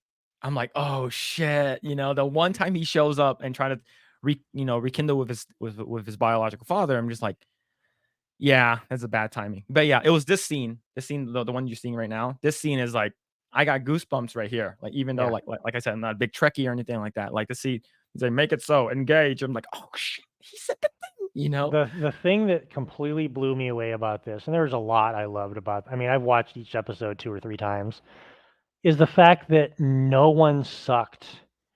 Oh yeah, There was no actor who phoned it in. They were all completely engaged with their character. They were playing it to the hilt. When Riker and I can't remember his wife's name. I'm so bad with names. When they're looking at each other, you can actually see affection in their eyes, where a lot of yeah, times you're just seeing either lust or humor or whatever. Those parting things where he's going, down to the Borg cube with Picard, you can actually see emotion in their eyes. I mean, yeah, I don't know if it's the fact that they're now older, so they've mastered emotions through their craft and all that, but it was sublime the level that they were able to get to with these characters. Yeah. But it's like prior to this, when was the last time they were all in one like one scene together or prior to Picard season 3? It was one of the movies. God, which one was it? Was it Generations? It was like 29 years ago. It was a ridiculous amount of time ago. Wow. Yeah, so maybe it's all like actual like maybe also emotions that like, oh wow, we're actually doing this again, you know? Right. Like, we've been One doing one this for like 30 years now. I was talking to one of my friends who she really understands story very well, and she said one of the reasons this is resonating a lot with the people who grew up with this story Mhm. is the fact that the last time we interacted with these characters, we were a lot younger, so life was Mhm. probably a little easier, and the world was a much better place. Yeah. Back in the 80s and before all the shit that's swirling around our heads now. So we see these characters and we get this comforting emotion that we don't even know is happening in the background, and we're just going along with the ride with these characters with a grin on our face. Yeah. I think that was a It brilliant analysis of that. and who was the sort of like smart ass like a commander? Wasn't it Captain Shaw? Was it Yeah, Shaw? Captain Shaw, loved I Captain Shaw. loved him. I'm hoping he was brought to sick bay and they just didn't announce it because I would love to see him Oh yeah. I in the actually future. really I was like, okay, he's a jackass, a smart ass too, but I like him. Follow him on Twitter. He's a funny guy. He's a really funny guy. Yeah. But I think overall like even the kids did a really good job. Like Yeah, the there younger was cast. no one sucked. And I don't Yeah. know if you could thank, Terry for, producing such good scripts and such good direction, or whether everyone just realized they were doing something special and just kicked the game up, 10, Yeah. 10 levels, but damn, this is something that in 20 years I think people will still be able to watch and get enjoyment out of. Whereas Yeah. Picard season 1 and season 2, I don't think anyone will ever pull those up again. Yeah. What's it called? Yeah, because all I hear is like when I watch like Gary from like Nerdrotic and a couple of other people, they're basically saying how season one was really bad. You're just like shitting on Picard. You're just making fun of him, Right. and it's just like you're ruining his legacy.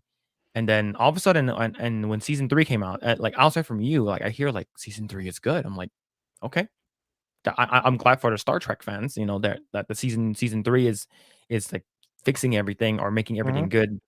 And I'm glad after 9 weeks I watched it, and I want to thank you for that. I'm glad to be there for you. One thing I'd like you to do, just from someone who analyzes the stuff and talks about it, Hmm. just turn on a couple episodes of season 1 and season 2. Don't watch all the way through, and just Hmm. watch Picard's body language. He's beaten down. He's old. He's worn out. He's useless. And then Hmm. compare to his body language when he takes over the D again. His shoulders are straight. He's standing. He looks like he gained 7 inches in height. He's back as the captain. Hmm. It really is an amazing transformation that he was able to do. He wasn't a beaten old man just waiting for death to take him. Yeah, yeah, absolutely. Um, so there was like I guess a mid credit. Who is Q? Q was one of the very first, well, he was the first villain of the Next Generation. He's Q from the Q Continuum, which are Okay. basically gods or low-level gods, however you want to think about it. And Hmm. he was kind of um, like Pan from uh, the what is it Shakespearean stuff, just kind of like the trickster. Hmm. He Okay. would come in and there'd be an episode where he's just screwing with Picard. But the very first episode, he's putting humanity on trial. Hmm. It's the Farport episode, and he's put him completely on trial, and he's basically going through all the history of humanity. Do you, as a species, deserve to live? And he's so fascinated with what Picard does in that episode. He kind of like comes back, I think 10, 15 times Hmm. throughout all the seasons, and then just kind of like messes with them, does certain things and all that. So I think if the next show comes through, which I can't imagine they're not going to do with Jerry Ryan as the captain, Hmm. I can't and he's the perfect foil for Jack Crusher, because Jack kind of has a Starfleet naivete, you know, um, that Q could play off of and Hmm. mess with him a little bit and have some stories and all that. Is this true? The god that was he scared of the Borg? That I don't know of. I don't recall an episode where he was. Maybe it was a season 2 thing because I know they killed him off in season 2 of Picard. Hmm. Yeah. But this show was great. Like, I think where this show can go, like, let's say if like this is like a good send off for the next generation, right? Hmm. And then you can have like some of the Voyager stuff, and then you have the kids that are gonna be like sort of the main highlights of like the next season. Yeah, Still sprinkle in some of the adults. Like sprinkle in like Picard is still gonna be in the back. Like he's not like the main character. He's not gonna yeah. be in. He's gonna be more like a side character now. But He could be a they're still character on a screen or something like that. yeah. But yeah, it'll be really really good though. One question: did you notice who the voice actor was as President of the United States? No. Chekhov from original Star Trek, Oh, okay. and the character's name was Antov Chekhov. Mhm. The the Chekhov in the new series that you had watched, the actor died. His first name was Anton, so it was a Oh, homage both to the original Chekhov and to the secondary Chekhov who died. yeah. Let's see. There's some Star Trek did what Star Wars couldn't. Yep. Yep. I never thought I'd like Star Trek ever again. I was done with it. I was ready to wash it up. And then I saw, oh, the gang's getting back together. So I started watching episode 1, with high hopes, and it was like I was hooked the second I saw it. It Yeah, that's started amazing. with a bang and just kept going. Yeah. I think yeah, it's all started with what's it called? The Changelings. I think I thought that was really cool. Hmm. And it's just like, oh yeah, the entire thing is like the entire Starfleet is it's Borgified. yeah, it's like everyone is like that. I'm like, holy shit, like all the way up to the top. And then who is it? Roe that they killed? Yeah, Ro was from Voyager, or no, Deep Space Nine. She was a Maquis double agent. Yeah. So like hearing that, I'm like, okay, I'm like, is she a good guy or a bad guy? And it's like, oh, she's good. And then you find out that like for me, I didn't know it was like Picard and her had like a thing. Well, back And back then back in the day, she was a turncoat. She mhm, was Starfleet, and they sent her in to join the Maquis, which was basically a rebel organization. mhm. And she turned. Well, and Picard felt he was betrayed by her. Ah, So what this did is this closed her story by letting him know I was a double agent for the Federation. I never betrayed you, because he took yeah. her under his wing and guided her through all this and gave her I think it was a second chance. Mhm. Yeah, Kentucky Drake said, "Yes, Deep Space Nine was best Star Trek." It was good. Yeah. And then and then I'm like, And "Okay, cool. I really like her." And then like they kill her off. I'm like, "Oh shit." but it But it gave didn't her make a sense good though. You see it heroic, coming. it sucks she won't be in anything in the future, but it gave Yeah. the character a wonderful exit. It Yeah. gave her that closure she never got 20 years ago. Yeah, I'm actually glad. Like I'm glad that like as a for you as a big Star Trek fan previously Hmm. that this actually like helped close off like you said like tied a neat little bow, and it's a great send off for the next generation with Voyager. Yep. Yeah, yeah. Man, Ro was a retcon. They retconned her in this one, right? They made her good. I think it was retcon, but it was a sweet retcon. I mean, Mhm. the funny thing about this is the whole series was fan service, but it Oh was yeah. fan service in the best possible way. It was giving closure to all these characters. It was allowing, them to get, you know, to a point in their life where, they succeeded in their life. They weren't failures, they weren't this, they weren't that, you Mhm. know. And it was the best I can imagine they could have done. I mean, but here's the thing I like that was the coolest about it is 9 times out of 10 within the first 3 minutes of any type of show, I can tell you what's gonna happen, Mhm. through the end because, we've all seen all the shows. I've read a lot of books and all that, so you can see where I missed every clue, every point of what was happening. I had no idea there were changelings. I had no idea it was a Borg. And then you go Mhm. back, it's like, "Oh, there was a clue. There was a clue." So it wasn't like they just sprung it out of the blue. They Yeah. built foundations to it and then sprung it on us. Yeah. Yeah, I think it's well it's really well done, and, I'm actually looking forward to season 4. Like, I'm okay, cool, Well, I would like to see I more. don't think there's gonna be a season 4 Picard because I Mhm. don't think Patrick Stewart has it in him to do it anymore. Mhm. But they would do whatever the next Enterprise is. Yeah, how old is Patrick Stewart? Is he, like, 80 something? I think Like, he's late late 70s? 70s, early 80s, Yeah, he's pretty damn and old. it's Sir Patrick Stewart. Oh, sir, sorry. See, it's sort of like Sir Ian McKellen. Yeah, So, that's from Kentucky Drinker. Yeah, watch Deep Space Nine, you have your mind blown way better than all the rest. yeah, it's a really good show. I mean, there's some cheesiness in it, but it's Star Trek. It's all about cheese. But that's where the changelings come in. They're from Deep Space Nine. Oh, I see. They Okay. go to war with the Federation because they decide that solids aren't trustworthy, and that all solids will try to kill them. So they either need to be enslaved or killed. Oh, okay, okay. Yeah, I might check it out. Like, I think it could be, like, a good, like, something I can watch while I'm working. I think it's in um 4:3 aspect ratio. So you gotta expect that. You're not gonna get the nice widescreen.